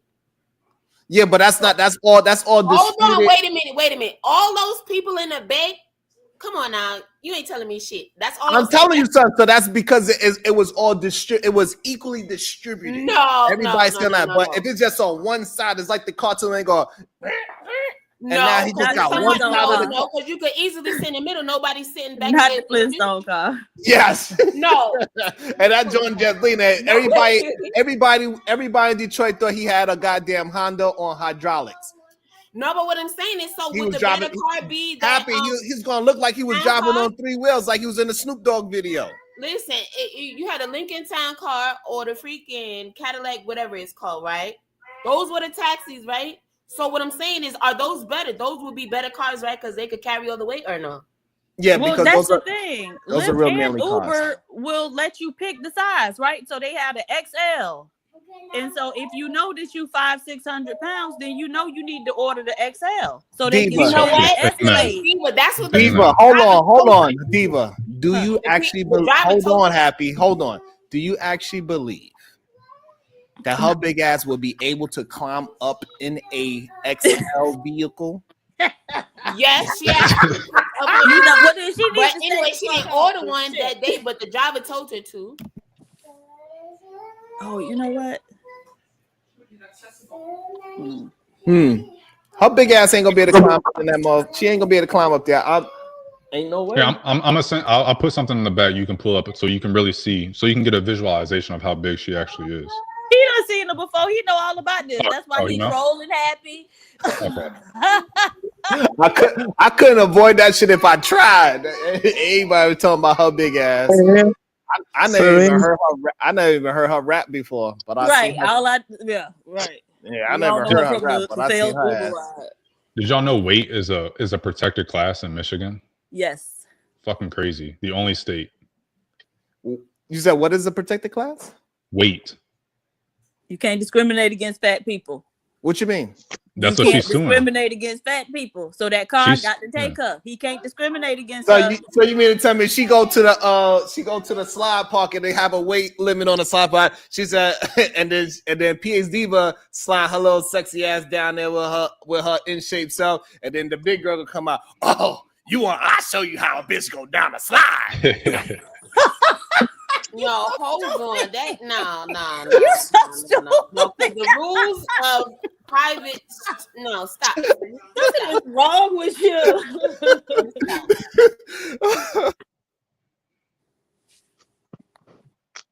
Lord, I despise that I get all of your little references. That's what I really hate. I want to be able to go over my head like it do to other folks.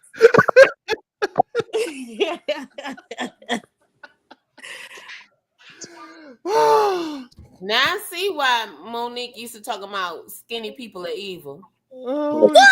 Because the man won't let her bust his goddamn chops.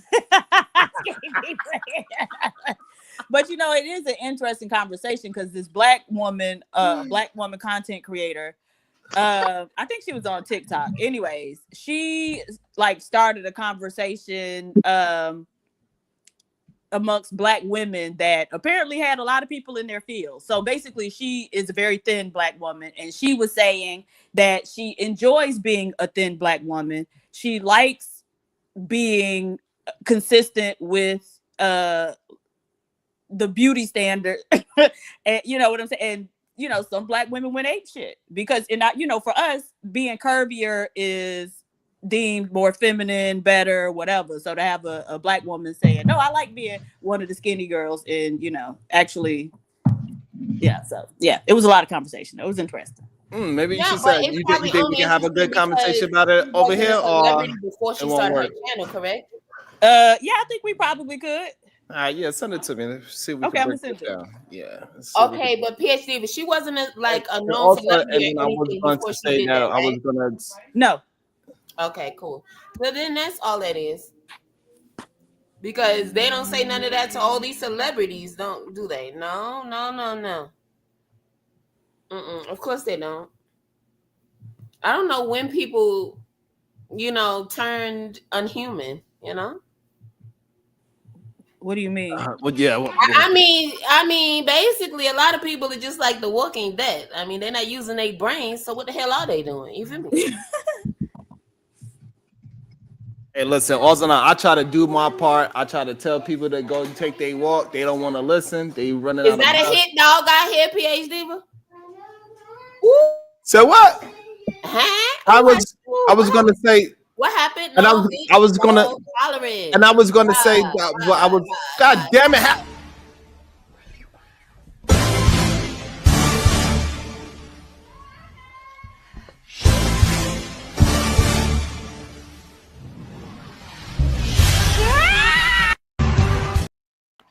Shit, I was trying to talk. Listen, I'll take the Whitney one over that shit anyway.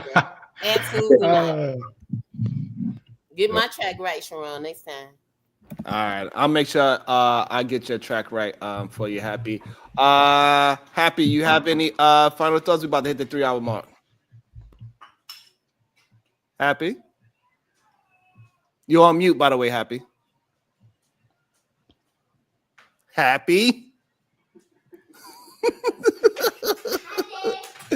Happy.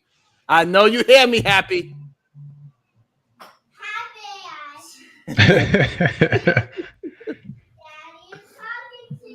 You heard her. Come on, Happy. You could do it.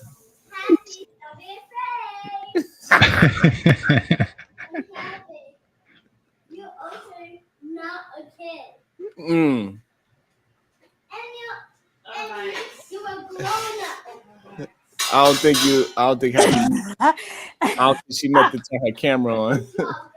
Sharon, look over. Sharon don't be knowing what's coming out his baby mouth. You look over like, what's she about to say?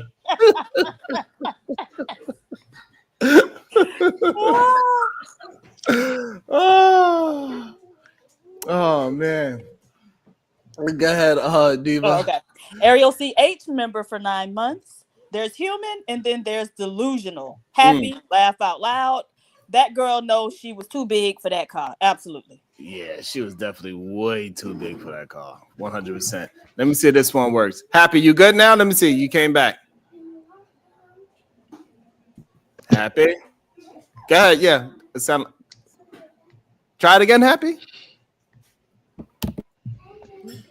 Yeah. Say something, Happy. God damn it.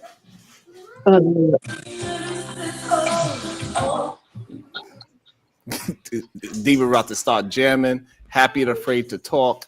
I don't know what's going on. AR, did you got my 99 cent? My girl ain't home yet, man. Like the taste out of your mouth. I'd like to see it. God damn it. We up out of here to my yada, y'all. We scream at ya. Diva, send me that joint so we can let's work that down. I think that probably should be a good conversation about I guess black women's BMI. I guess is the conversation. We'll see y'all mañana. Bye, y'all.